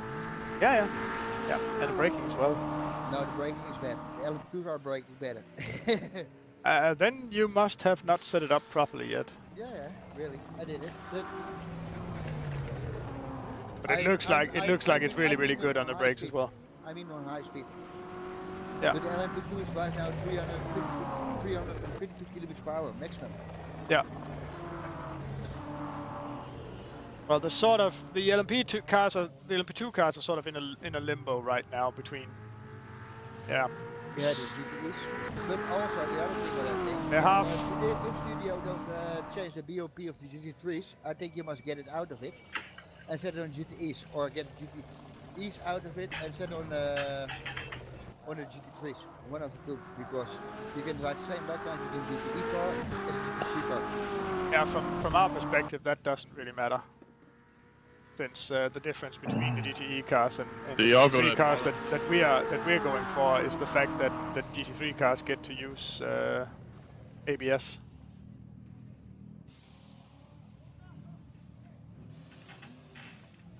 That's the real reason why the cars are even why those are even available. Yeah, the top speed are better. It's better with the GTE car, but the braking of a GT3 car is much better. Yeah. I get everything you're saying, Roy, but a speed difference is not why we have both the GTE and GT3 class. No. That's not why. We have Yeah, the but- GT3 class to allow ABS, to allow some of the teams that don't want to practice like 8 months or something every day. If they don't want to practice, they must get it there. That's my fiction. Sorry. Yeah, I know. I know what you think, Roy. There's a lot of other people out there thinking differently. Real sim racers don't think like that. Or not, Nick? Nope. So, they are bent already before they begin. Ah, Well, real sim racers doesn't apparently drive a lot of R-Factor 2 either, so Hell yeah, they do. No. Air Factor 2, it gets more popular. no. Because, It yeah, dropped off. It dropped off 11% during the last 30 days, and that's even after the summer holiday. We're down to 370 active profiles on average every day now. At GTR? R-Factor 2. Okay, Overall. Because I know that Max Verstappen likes it more as iRacing. Yeah, it Lando doesn't. It Norris does. It likes doesn't. It more as doesn't. iRacing. Yeah, yeah. I would say that, like, if you're going for tire simulation and everything, like all the physics and everything, it's hard to beat R-Factor 2 in that. And also the tracks, That the area. tracks. Yeah, but as long as iRacing has between 30 to 50,000 active drivers every day, and R-Factor 2 has 376, it's kind of Yeah, but also league related, buddy. Because the iRacing you can race every day, and the Air Factor you can't, because it's not as the multiplayer is not as iRacing. That's the yeah. difference. I'm not talking about the differences between the platforms. I'm just But I solely think- talking the number of people Yeah, but I using think the platform. I think if you can race every day with Air Factor, Race Studios open a server for every day a race, just like iRacing. I think that the percentage go sky high. Then I know it's from some drivers that drive Air Factor 2 also, but they go to Assetto Corsa because they have more open races. Yeah. If you know what I mean. Yeah. it. Yeah, That's that where they lose. was driven Easy. by Assetto Corsa being much more moddable than R-Factor 2, because for a long Yeah. time it's been really hard for people to do good mods for R-Factor 2, and that's kept the platform back massively. all the modders fucked off to a set of Corsa. Yeah. Because Assetto Corsa pay for them. This is the difference. Well, anyway, Modders- just packing up the cars, just The making a nightmare. car for R-Factor 2 is like tearing your hair off. That's why Oh. they finally reached out to the modders to try and get them back, but it was too late. Be right back, guys. Taking a beer. Take a McLaren, buddy. Yeah, I haven't driven it yet. I can't drive while we're streaming because I'm using my Steam Oh, account. you're still streaming? Yeah. Oh, damn it. Of course I am. Look at my name in TeamSpeak. I'm called Broadcast. What would you think, Okay. Roy? I knew. It's I no go down- secret. I go down to Pornhub. You on Pornhub, Looks, Pornhub, the Peter? cockpit looks good, Peter. Yeah, it looks really good. Saw that as well. I was sitting in the car with Roy on one of his laps and looking around in the cockpit. It looks proper. The only thing I noticed is those the vents coming out of it looks like really generic stuff. It doesn't really look like a prototype car or really high class sports car. It looks like something you'll find in a Fiat or Volkswagen of some kind. They've had to save money somewhere. Yeah, of course. Everything else is carbon, and then there's Yeah. these round, out of place air vents. It looks good. I think I went VR just in the right place. Yeah, you most certainly did. But there's no wrong time to go VR. There's only right time to go VR. And once you go VR, you're never going You back don't to go flat back. world. No way.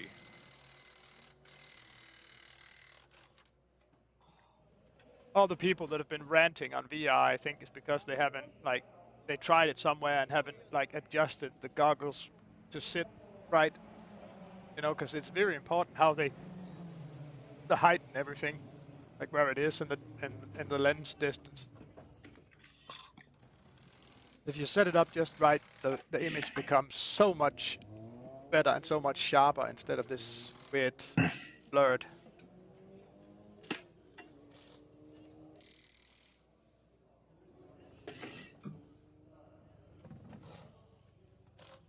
What do you think of the Carnic? I like it. I like it. Obviously, got to get used to it. It's going to take. A couple of days. Just got to get used to the acceleration and everything about it. But it feels good. It's like I've adjusted the brake pressure down a bit for me. I think when you know the track, really, you know the track already. But when you know the car and rubber, I think the race pace is going to be 21 full tank. Really easy.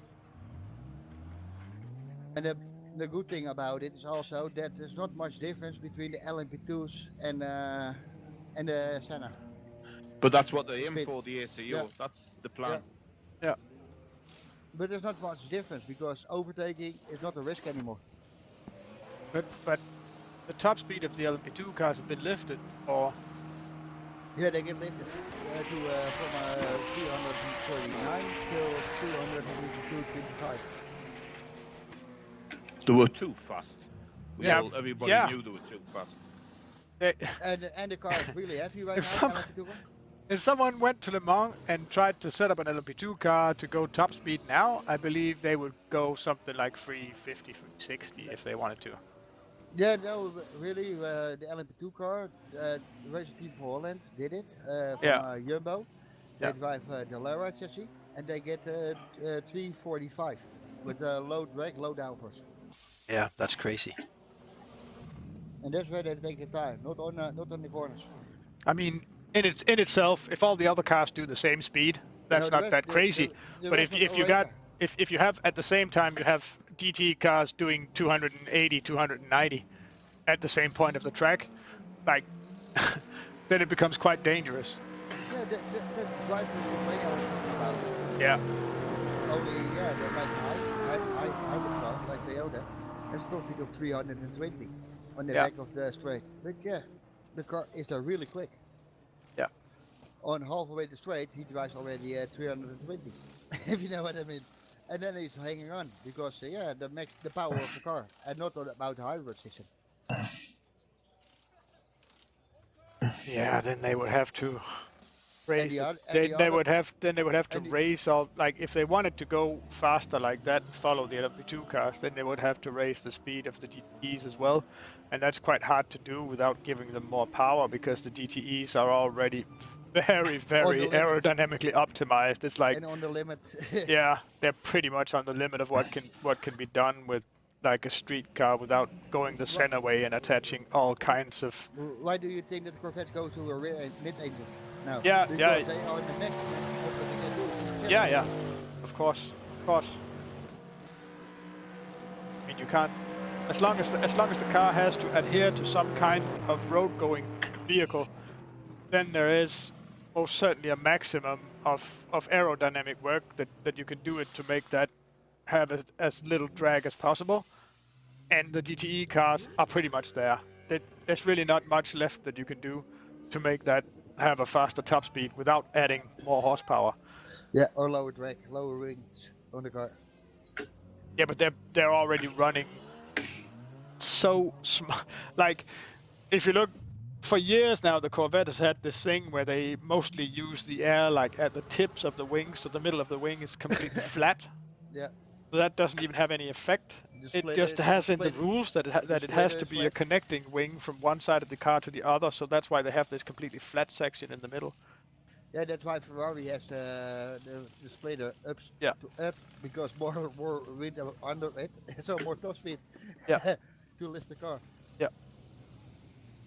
But also about LMP1s and the LMP1 hybrids, Toyota was really sandbagging in the beginning of the year. So last year, so yeah, everybody was thinking, yeah, it's gonna be a nice season, but Toyota get this power up in the first race, and they are 3 to 5 seconds slower a lap or race pace. What the fuck?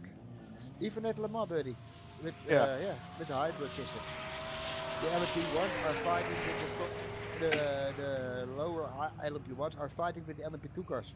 Yeah, but the problem is it might be very, very easy for like the LMP1 hybrid cars to sandbag because the combustion engine really doesn't have that much power. It's only got like, is it 480, 500 horsepower? Yeah.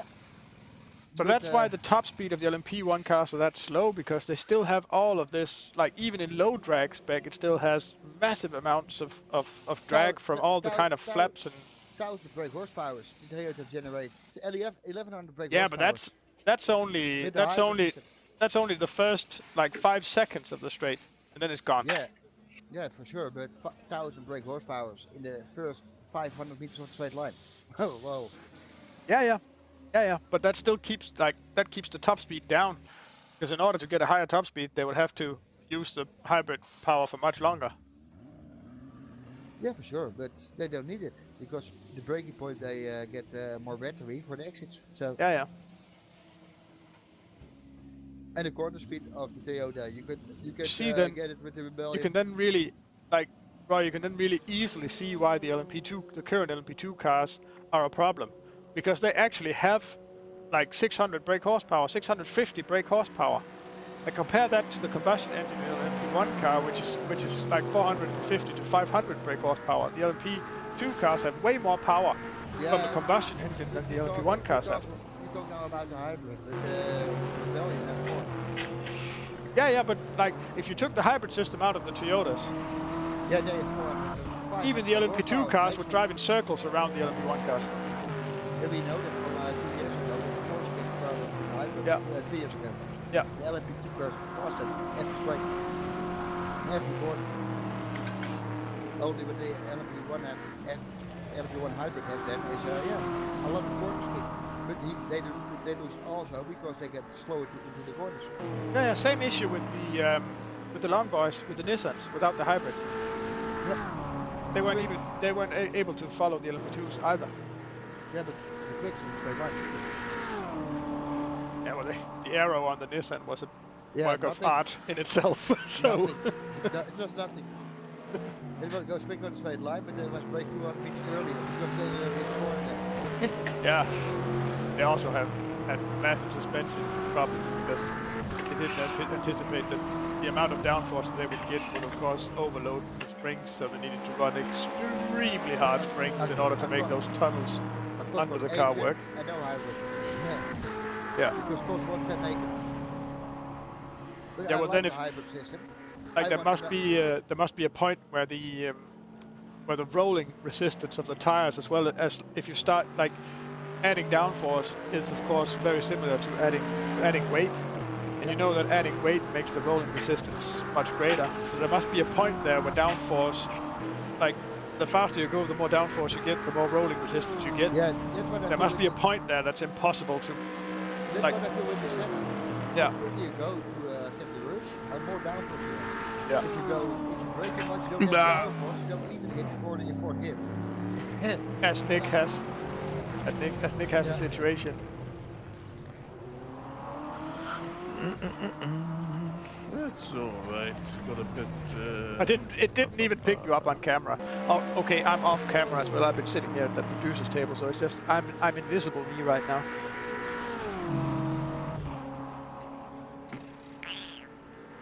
But I love the Senna, Peter.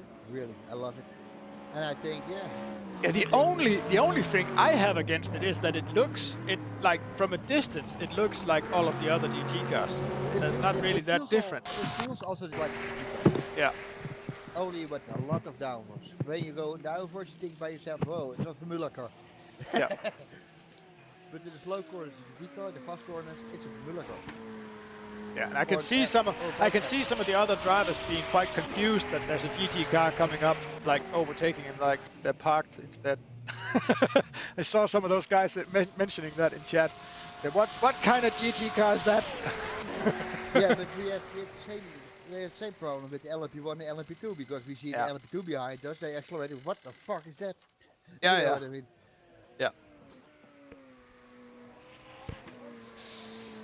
I must say, right now, you know, I've used quite a bit of time now in adjusting and kind of tinkering with the LMP1 car to like make it adhere to kind of the same philosophy as this, because I reduced it now to have a top speed of about 340 kilometers per hour. It's still too high because the LMP2 cars go slower now. No, you wouldn't know because it just came out tonight, like right before we started this session. So the changes were only made public tonight. What are the lap times? I haven't done any laps. I was just testing top speed, testing that the ideas of it, or like the concept, would actually work. But it should be limited now to about 340, 345 on top speed, and then of course it's added. It's added a lot of it had a lot of downforce added by making it possible to set the ride height like with a much larger difference between front and back. That helped a lot. Like that gave it a lot more downforce. So the braking. Good thing about the Senna is also that you can change every gear. Yeah. I think myself, I don't come right with the gears in some corner. Bam, you change it a little bit, and it's good. With this car, I changed only the 6th and the 7th gear on this one. Yeah. To get the maximum speed out into the corner, to get a much higher grip level. 10 kilometers is a lot with this car, the grip. Only, yeah, the tires are going really quick against LMP2. That's the only thing. Yeah, they would. They would do, because like when you add that amount of downforce, of course the tires, you'll put a lot more energy into the tires trying to make the car I see it another way. go faster. I see another way. If you don't put as much downforce in the tires, you're gonna slide and that touch your tires. Yeah, but that has to be a track that actually has corners. Then I think it must be a mix. Try and look at your tire temperatures, like the surface temperatures. I bet when you're getting higher speeds than 300, I bet you're gonna start to see your rear tires heat up a bit again. No, not in this car. Okay. Then it's not really that bad yet. But I drive now on wing 2 and wing 1 is not possible. For now. I've seen some prototypes, especially when it wasn't R Factor 2 but R Factor. I saw some of the prototypes that really suffered from that problem. As soon as you hit like 300 kilometers per hour, the rear tires started heating up instead of actually cooling down. With the LMP2 you have the same problem.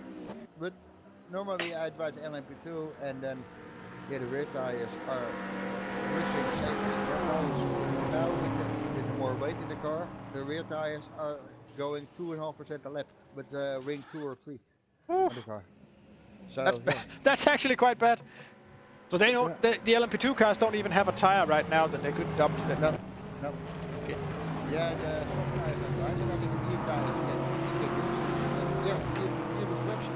A lot of it. Yeah, that's a bit sad because like the ACO right now and their rules, the way they want to do it is, of course, they want to have all the cars driving right behind each other for 24 hours and then have it all settled. But the way I like endurance racing is that all the cars run completely different strategies, and it's sort of hard to figure out who will end up winning the race because the car doing the fastest laps might have to do 5 more pit stops, and then he's not really overall the fastest anymore. Like Audi against the Peugeot.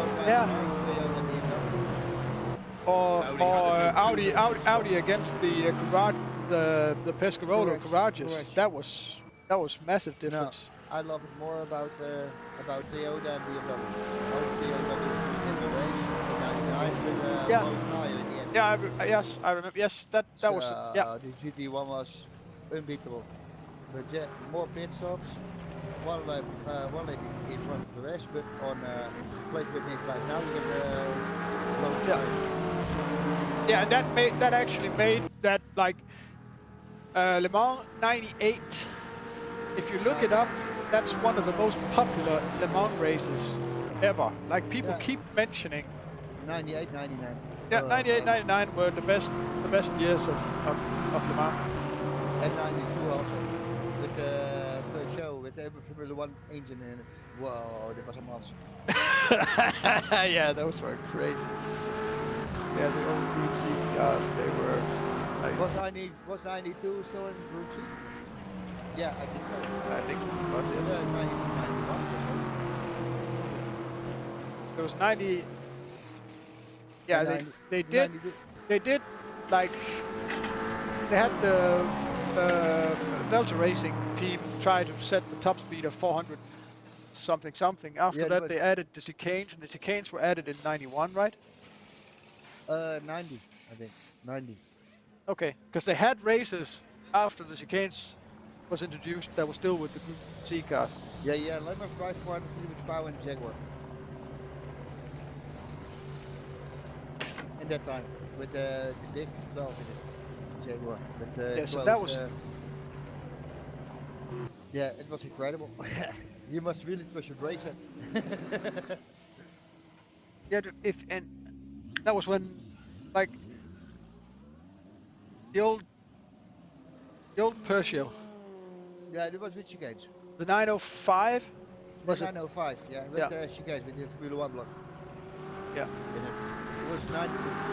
And to believe that the first generation of the 905 that still had manual gearbox. Yeah. It was only the 905 Evo that had the sequential shifters. Yeah, but even then they must use the clutch, but they must go off throttle to get it in the gear. Yeah. But shifting back, yeah, it was without the clutch. So, and if you shift to back fast, yeah, you get rotate the car and you crash. Roll times. Yeah, that was when racing involved quite a lot more than just driving the right line. Yeah, since 90s, 93s, it's more about the car than about driving. I don't know if I agree. I don't know if I agree, Roy. But the differences between the drivers definitely, like, when you add all these technologies, like, it becomes a question of hitting, like, being even better at hitting exactly the right line and timing. Like, timing becomes a much larger part of it than actual car control. Yeah, for sure. But yeah, everybody can drive in the Toyota LMP1 hybrid can drive the same lap times every lap. Yeah, that's what we actually see in real life in the GT3 class. Like, sometimes some of those, like you would call them gentleman drivers, but some of those gentleman drivers do a lot of track days and they know how to hit the line. So when they get in GT3 cars, they're not really that, like, half a second slower than the professional GT3 car drivers. We have in Holland, we have the Jeroen Blekemolen, and you know it? Yeah, I do. Yeah, I'm happy that he's a bronze driver because he's so quick. Yeah. That's what the guy that races with, English guy that races with Aston Martin. Yeah. He's an amateur driver, old guy, but he's bloody fast, man. Nick, you must know who I'm talking about. Who? Well, you want the amateur driver. Yeah, one of the AM drivers in. Yeah, exactly. He's. I want to say a curse word fast. He is. He won the World Championship, didn't he? Yeah. But he's still just an AM driver. Yeah, I know he's not silver. Yeah, of course he would be, because he had to be. He's won the World Championship. Yeah, but about the guys 4 the GTs cars. He gets in every car, Lamborghini, Ferrari, Ford, Le Mans, and Mercedes. He drives every car every weekend. So what the fuck? It's the same with. I know. It's the also same some with the Danish LMP2 guy, the drivers. Danish guy, Heinemeier Hansen. Yeah, he drives also everything. Every Yeah, weekend yeah. he gives a race. His What life the is fuck? motorsport. Yeah, he was driving in the LMS years ago. Yeah. Hannemeier Hansen, what a driver he is. But I think you're looking better. Yeah. His whole life philosophy was that he saw himself being quite good at computers, so he invented Ruby on Rails, and then like licensed that, made a lot of money out of that. But it was all with the intention of putting all those money towards getting a racing career. Yeah, Jeroen, yeah, the whole family drives in Holland. They're a big team, Team Blakemo then. Yeah. So, and Jeroen was the only one that said, I don't want to Europe, I want to race. So, yeah, his brother made his exams for school because they look like each other. And he was driving in a, Jeroen said to himself, I'd never get to Formula 1, so I'm going to concentrate on GT cars. Yeah. And that's a nice thing to know. If you know by yourself, I can make it there, so I choose another road. Yeah, of course. And There's a lot of ways to like succeed in motorsport other than Formula 1. Yeah, I think IndyCar series that you have Van Kalmhout, VK, that's coming now to IndyCar next year. He's a Dutch driver. He was really good in Formula cars, and yeah, he said, I'm never gonna make it there, so I take another road and maybe I get there. If you know what I mean. Yeah. Formula cars, yeah. Only when you get there if you're really talented or you have a big bag of money. It's the only way to get there. Yeah, but there's so much more money in Formula 1, like Yeah, for sure. But even trying to compare like the spectator numbers or stuff like that. But it's top of the bill, if you know what I mean. Yeah. So But the difference is insane. Yeah, I said already to Nick, Rip Albon. He must drive against next race. Rip Albon, Nick's gonna kill him. Yeah, but like Le Mans 24 Hours is definitely the biggest single race event. Like no question, there's no question about that. It is the biggest single race event. That's Le Mans. But then again, the Monaco Formula 1 Grand Prix is just behind it. Like in spectator numbers and everything, the Monaco Grand Prix, and that's just one race. Spectator numbers, 8,500 wins it. Yeah. The 8,500 is first, then Le Mans, and then Monaco. Yeah, but that's not like the Indy 500 isn't broadcast as it is as accessible on broadcast as. Yeah, we get it live in the whole Europe. I think we get it live. Yeah, they started all this like with the IMSA series as well. Like if people really like this sports car racing, they should really go to IMSA.tv and start following the American IMSA series because that's really accessible. On the LMS. Yeah, That's where I started. Yeah, because like if you're outside USA, you get free streaming of all the races. And it's working. Look to the IMSA series. I think only 12% is American drivers. Yeah. The rest are all European and South America, some Asians. Yeah. Sometimes. But they still do have like 15 to 20 million American viewers on that during a race weekend. Yeah, because it's racing. Yeah. But then again, America is like 265 million people, so like getting less than 10% of them to view some kind of motorsport at some point during a weekend is 40% of Americans watch NASCAR. So because they're racing Saturday night. So the race they don't care about it. They have a favorite driver, they win, it's okay. But if he gets a good pressure hit and he takes one of the drivers with it, they love it all. This NASCAR.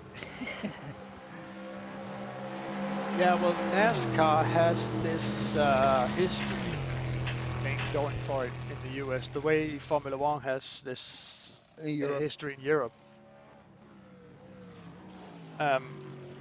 It's not actually like NASCAR. It's not really the racing that makes that interesting. It's the profiles of the drivers and the history and the rivalries that makes it interesting. Yeah, And then of course there is a certain charm to like having 60 guys drive 350 kilometers per hour in a traffic jam. Yeah. It has a thing to it. Like there's no room for like even minute mistakes is like catastrophic failure. Yeah, that's the guys. Maybe I'll be later back. I'm just gonna try some Aston Martin now. Yeah, I do it later because, but I think the GTE cars that make it slower because now they are more connected to the real times, Nick. Oh yeah. And What it's, times now? 44, 54, 55. So Yeah, if they'll just do just about that both they change these GTBs, then it will they be. change the BOP for GTEs. They make it slower. Yeah. Because They'll do that after the shadow qualification is finished. Weirdly enough, right now the Callaway Corvette GT3 is by far. yeah, I can do it's 56. quite a bit faster than all the other GT3s. No, by far it's quickest. Yeah. The second to last. By far. And without cruising. Yeah. And if you I take the McLaren, with McLaren I can hit the same lap tires, but I do 2 laps and my rear tires are gone and I crash. Yeah. So I gotta see you later, guys. Okay. Okay. Okay, see you later, bit. I think I come back here in half hour. Yeah. You know, Nick, the weight distribution of the McLaren. It's not a 50-50 car. What's it at? 60-40. I don't think it's as dramatic as that, but I think it's at least 55% of the rears. And then when you push like 560, 570, 580 horsepower on your rear tires, and add more than 55% of the weight of the car on the tires as well. And you really have to have strong brakes and have the weight of the car move forward a lot during braking to kind of to like balance that tire wear out. And then of course the car would become crazy oversteer in braking zones.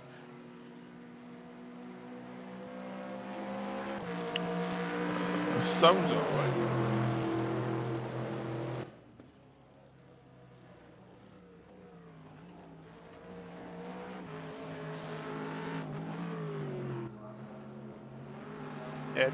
It might have some of the explanation, like in the weight distribution, because the Corvette is a 50-50 car with the transaxle and the gearbox being in the back.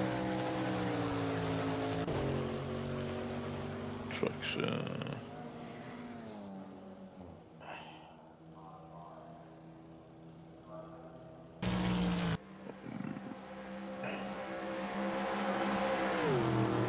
So they're going down to 56.8 now. Who's it? What? I don't know. I can beat that. Right. 56.844 in a decent car. That's proper I can fast. beat that. I can beat that. You can? I've got it on video. I want to see you do it on screen now. On a not even rubbered in track yet. But we're starting to see a little bit of rubber around, but it's not really optimal yet. I can beat that. Don't worry. Right, Callaway Corvette.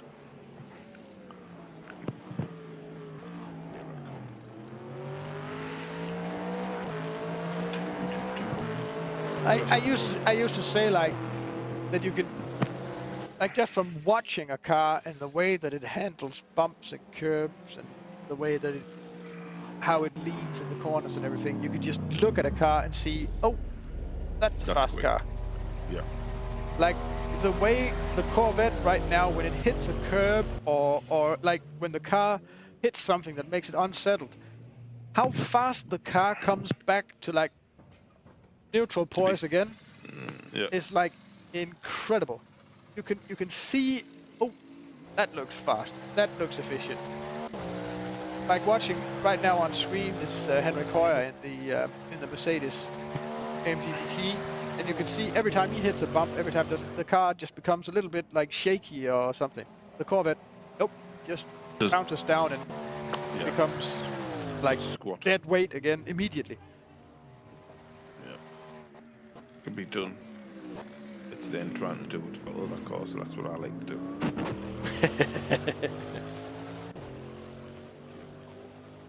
Coming in the colorway.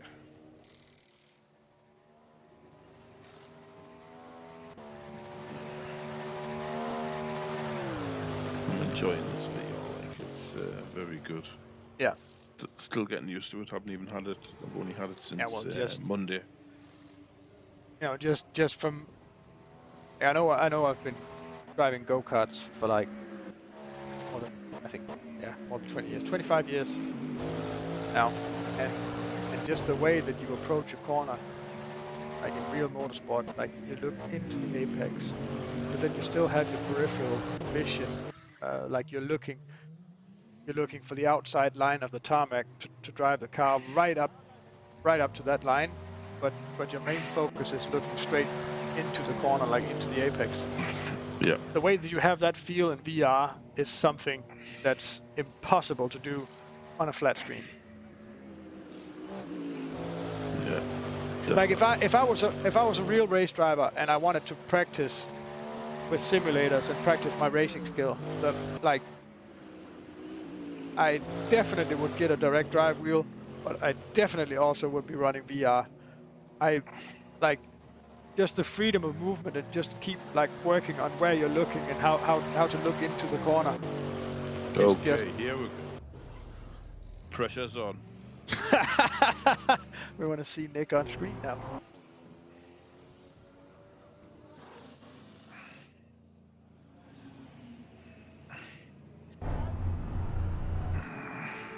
Yeah, you're on now, Nick. No pressure.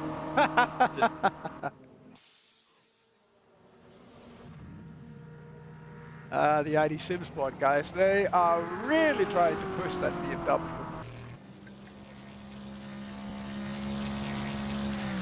Like 55 now. Oh, the BMW is pretty quick. Yeah, but I remember we used to be able to do 52s on qualifying setup in the DCE cars.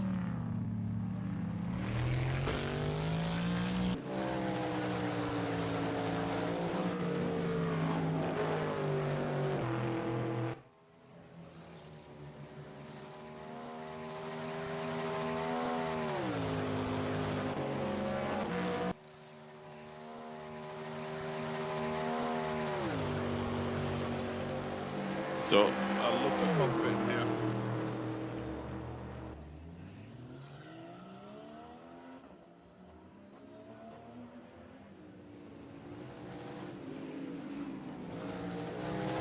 Yeah, there's a whole new activity to sim racing now that you can sit there and study the cockpit and all the buttons and stuff like that. Look around, see the little name plaque.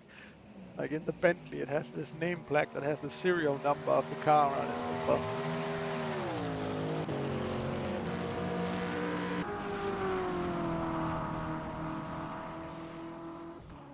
oh, he is trying really hard, Michael Peterson in the BMW.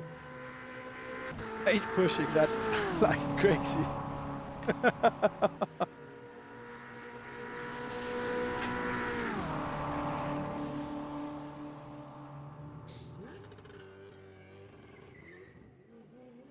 He's ringing that car like within an inch of his life. Oh, a little bit of Scandinavian flick approach to the first chicane. No, it's been flicking. Yeah. Tossing the car into the corner.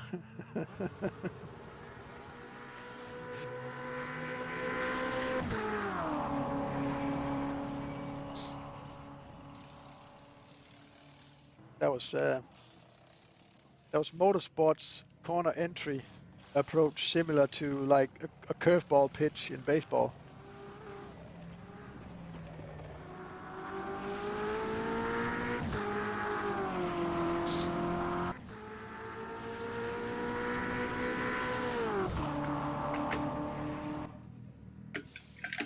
Yeah, you might as well give up. But that was... Let's go back with you.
It's Henrik Højer, Mercedes ahead of you. His best time is 4 minutes dead. So a good lap now, and he'll be all the way up at his tailgate at the start finish line. You are catching up. No, he's getting closer. Yep.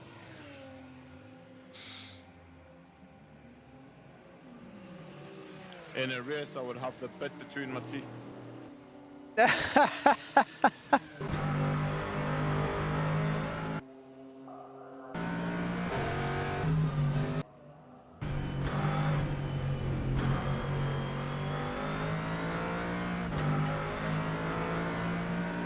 I'm on the power really early. Yeah, he's losing a lot of time during the braking zones.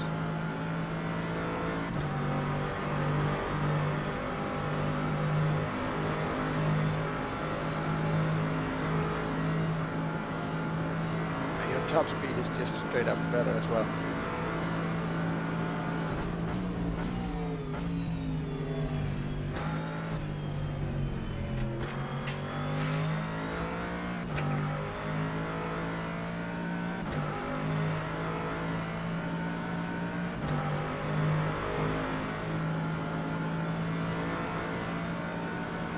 We're down to about 3.5 seconds difference. Okay.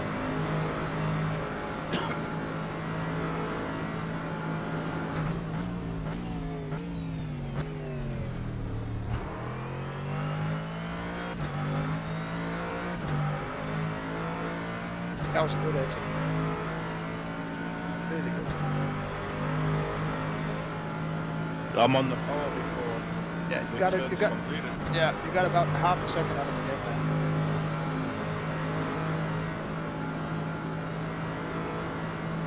Yeah, I think you're beneath. You're under 3 seconds behind it now.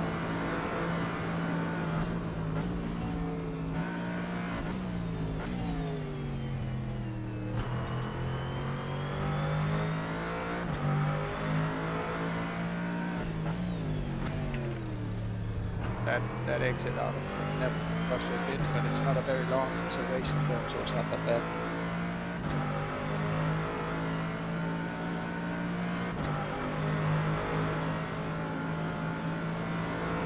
This one out of an arse, the exit there is much more important than people usually think. This is actually quite a long straight into the course curves there again.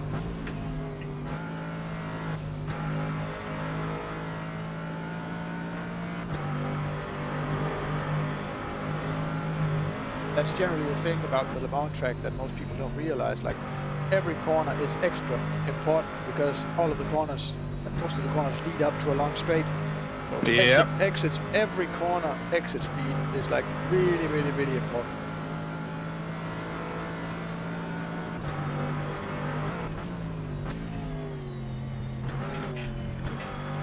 Back end stepping out a bit. Got it under control. Yeah, you're right up on his tail. Bit slower. 58.5.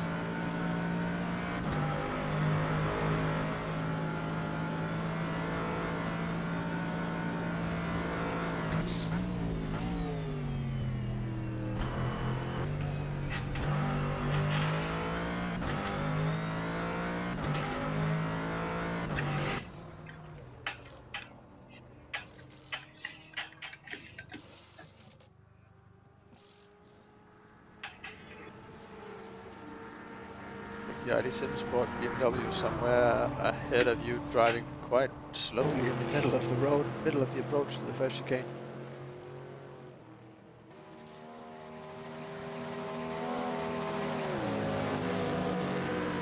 He's picked up speed again.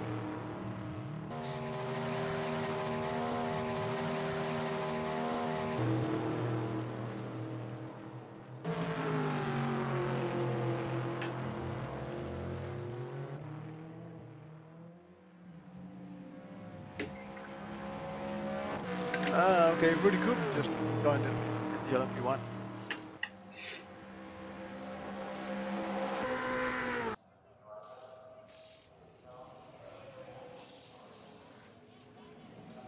Hasn't loaded the car yet.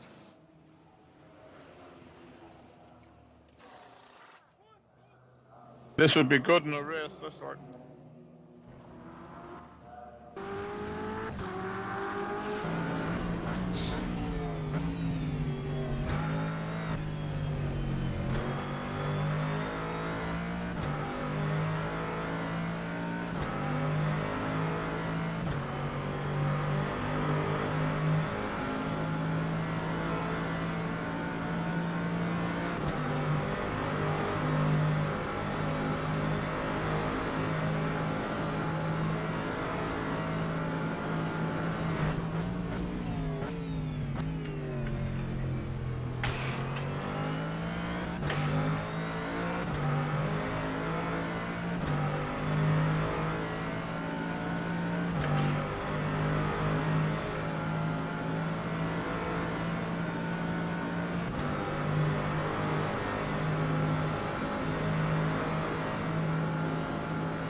Come on, Nick, get in there!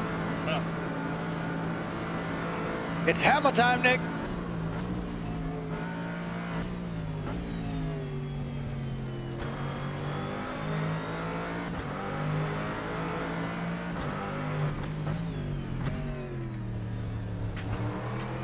There you go. I'm half a second up.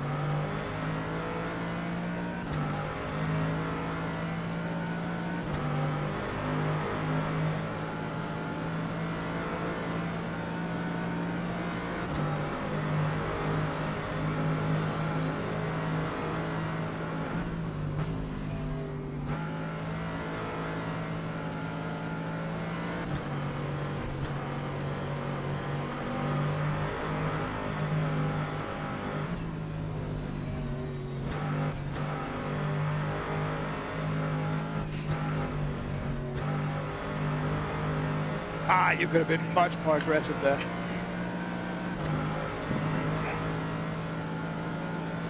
Yeah, now he's in his way.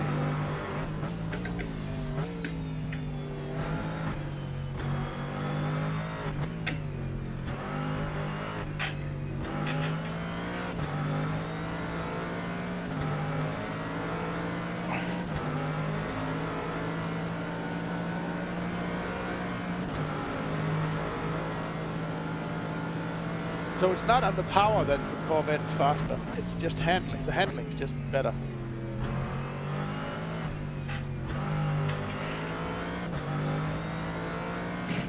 First overtake on VR.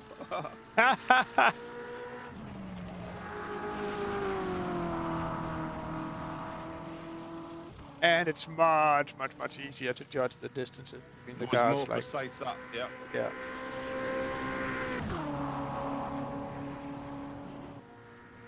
Have you noticed, like, Less of- even how you feel the car sliding and everything? Have you noticed that Oh, there's yeah. a big Captured difference as easy. well?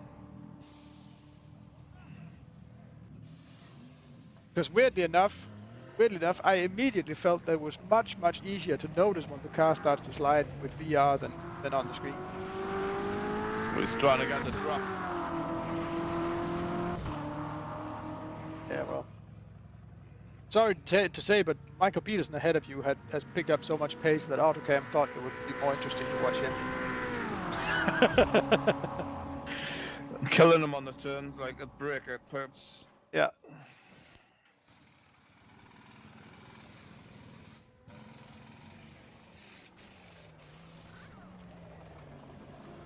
Oh, tire smoke. Bit of a lockup. He's coming back.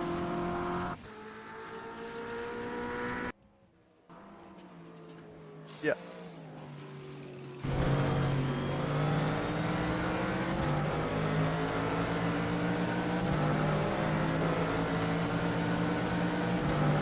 He's on your 6 like flies on car.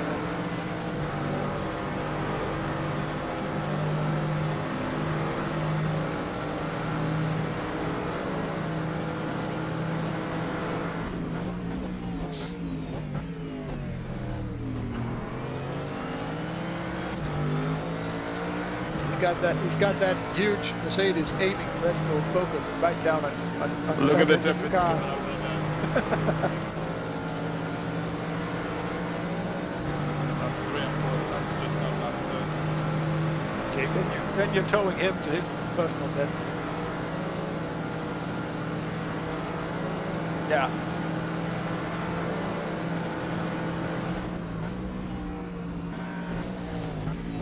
So while he was fighting you, he actually did a 4.1.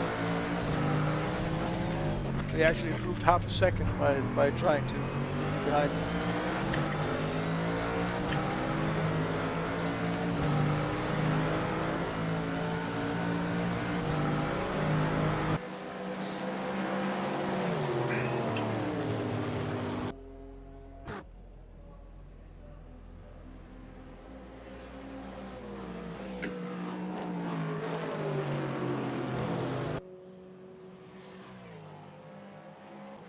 Another good one, Nick, but I'm sorry to say, but the Nightmare car also going quicker. It's down to 56.842 now. This keeps improving as well.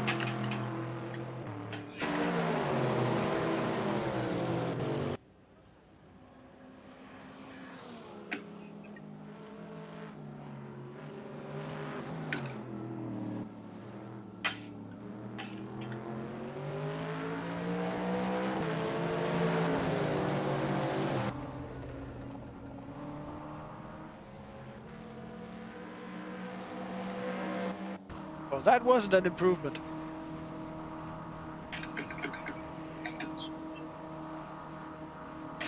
We're stuck in somebody right now.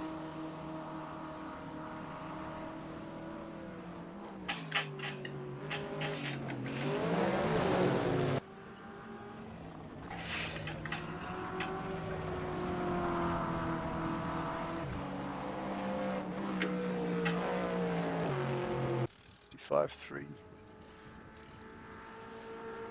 Oh, the GTW.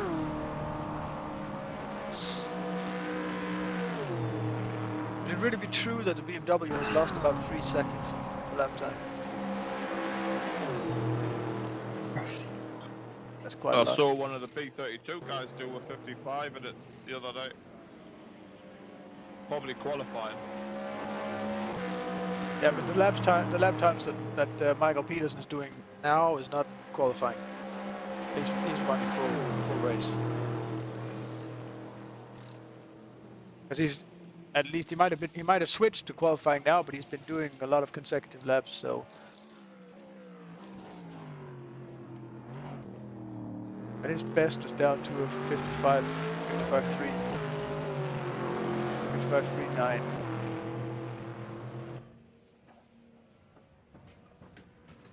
Oh, okay.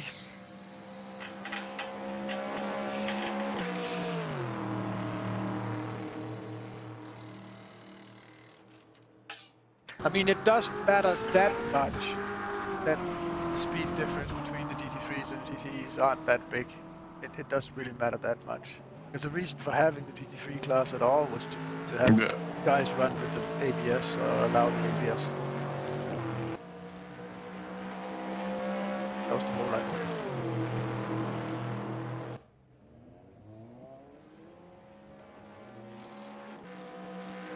I mean, it will cause some lapping issues and blue flag problems and stuff like that, but there's live race controls of file incident reports if people won't behave.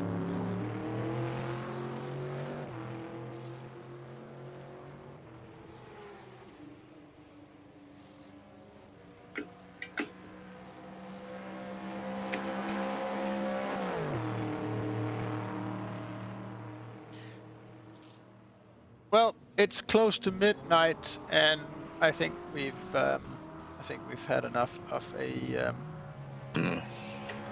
Yeah, it's later. yeah. We had some fun. It was Yeah, it was a good evening, man. chasing It down was a that good car. evening. Lot of stuff happening. Lots of stuff happening. Not only like the situation with the cars and new cars coming in and stuff like that starts to somewhat resemble the state of the event at the moment, with just new opportunities and new things opening up all the time.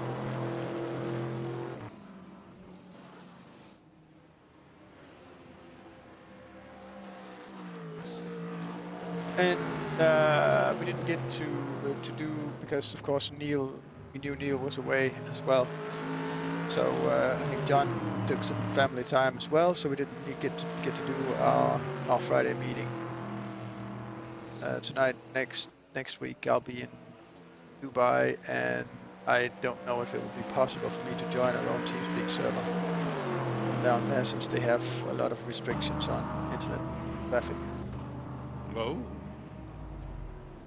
But at least if we can do we can do it, because I can do a Skype call without any problems. So Skype group call, because they'll do.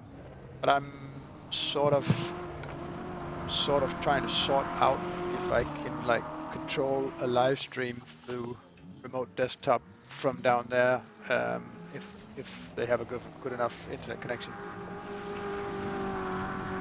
so that we can still have a live stream next Friday.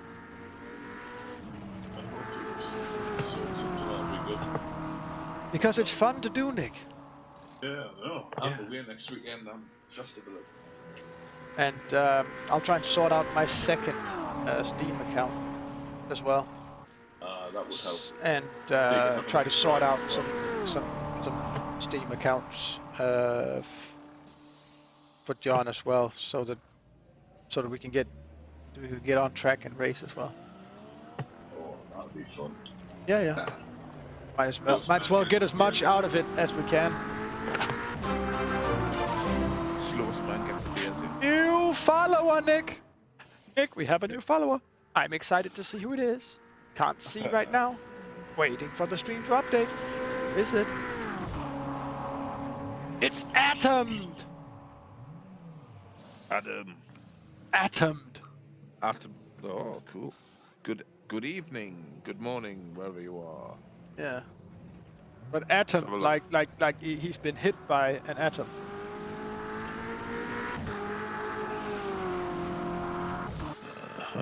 So I wonder how slow. What we're gonna do to the GT3. That would be like things that you can do. Those are the pronouns, right? Yeah. So it's atom in the pronoun in past tense. Yeah. I'm just messing about with the setup.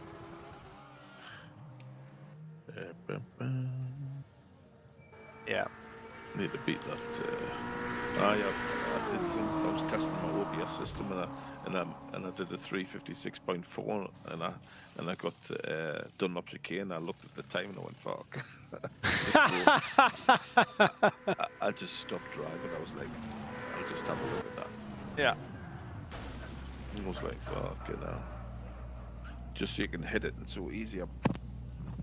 Yeah, Paul Holt asked for how long time we've been streaming, and I'm guessing not much longer.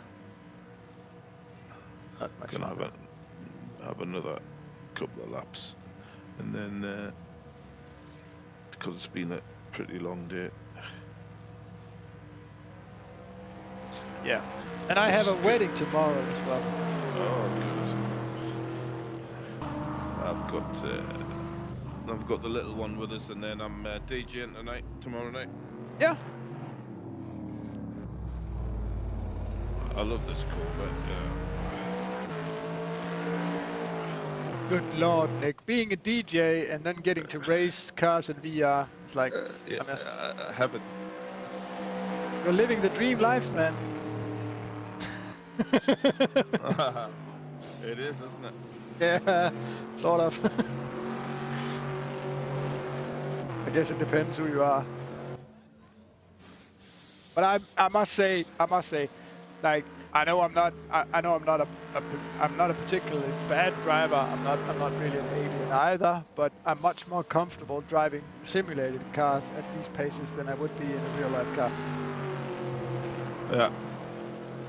So even though I somewhere I do aspire to being a real race driver at some point in my life, I'm not really sure I'm ever going to do it because, because accidents do happen. No.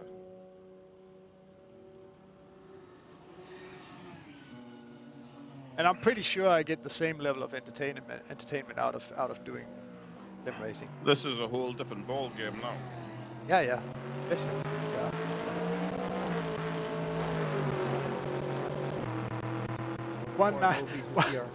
One night, Nick, when I was sitting at the computer, like one of these summer evenings when I was just starting to do the VR thing, like took on the goggles, did like an hour's race or an hour and a half, and then when I was done with the race, I took off the goggles and everything around me was just completely dark because the sun had got down and no one was turning on the lights or anything where I was sitting because I was just all by myself, you know.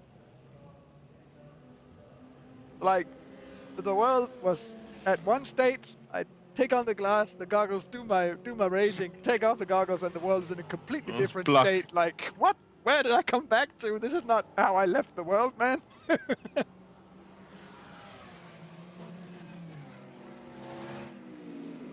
Because it really feels like going into a different world. It's really cool.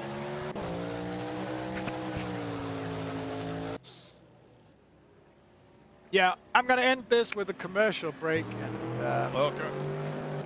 and we'll hopefully be back with the streaming next Friday. And you haven't also heard, Nick, that we've been joined by our new Italian social media cool manager. Well, I'll check in when I've finished on Friday night and check in Saturday morning before I start again. Yeah. I'll have a look at the stream. Yeah. Well, everybody, thanks for watching. And thanks for all the follows. I think we got about 10 or 12 new guys following us on Twitch. We got a few YouTube subscriptions as well. That's cool. So yeah, don't forget to hit by the GTR24h.org page, look at the shop, and try and see if there's not something in there for you that you might fancy, because everything that you kind of buy in there supports our cause of making the biggest possible sim racing events.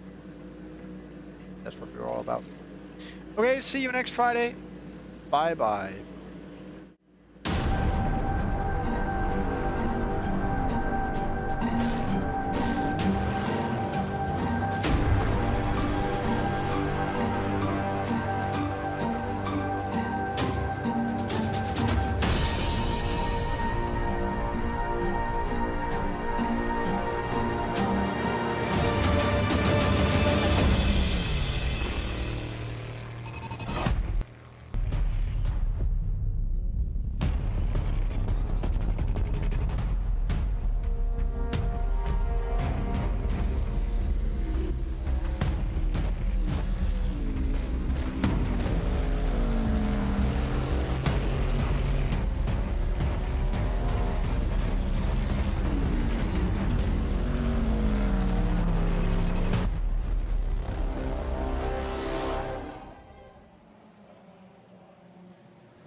Communication. It started out as a conversation between two people, but as time went by and people's needs became greater, they developed more ways to communicate.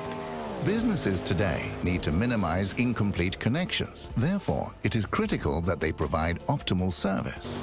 Xilinx desktop, mobile and web applications can process everything from normal calls and callbacks to chats, emails and social media inquiries. Let Xilinx liberate your business. It's coming to detail. The guys that test the most with the car, and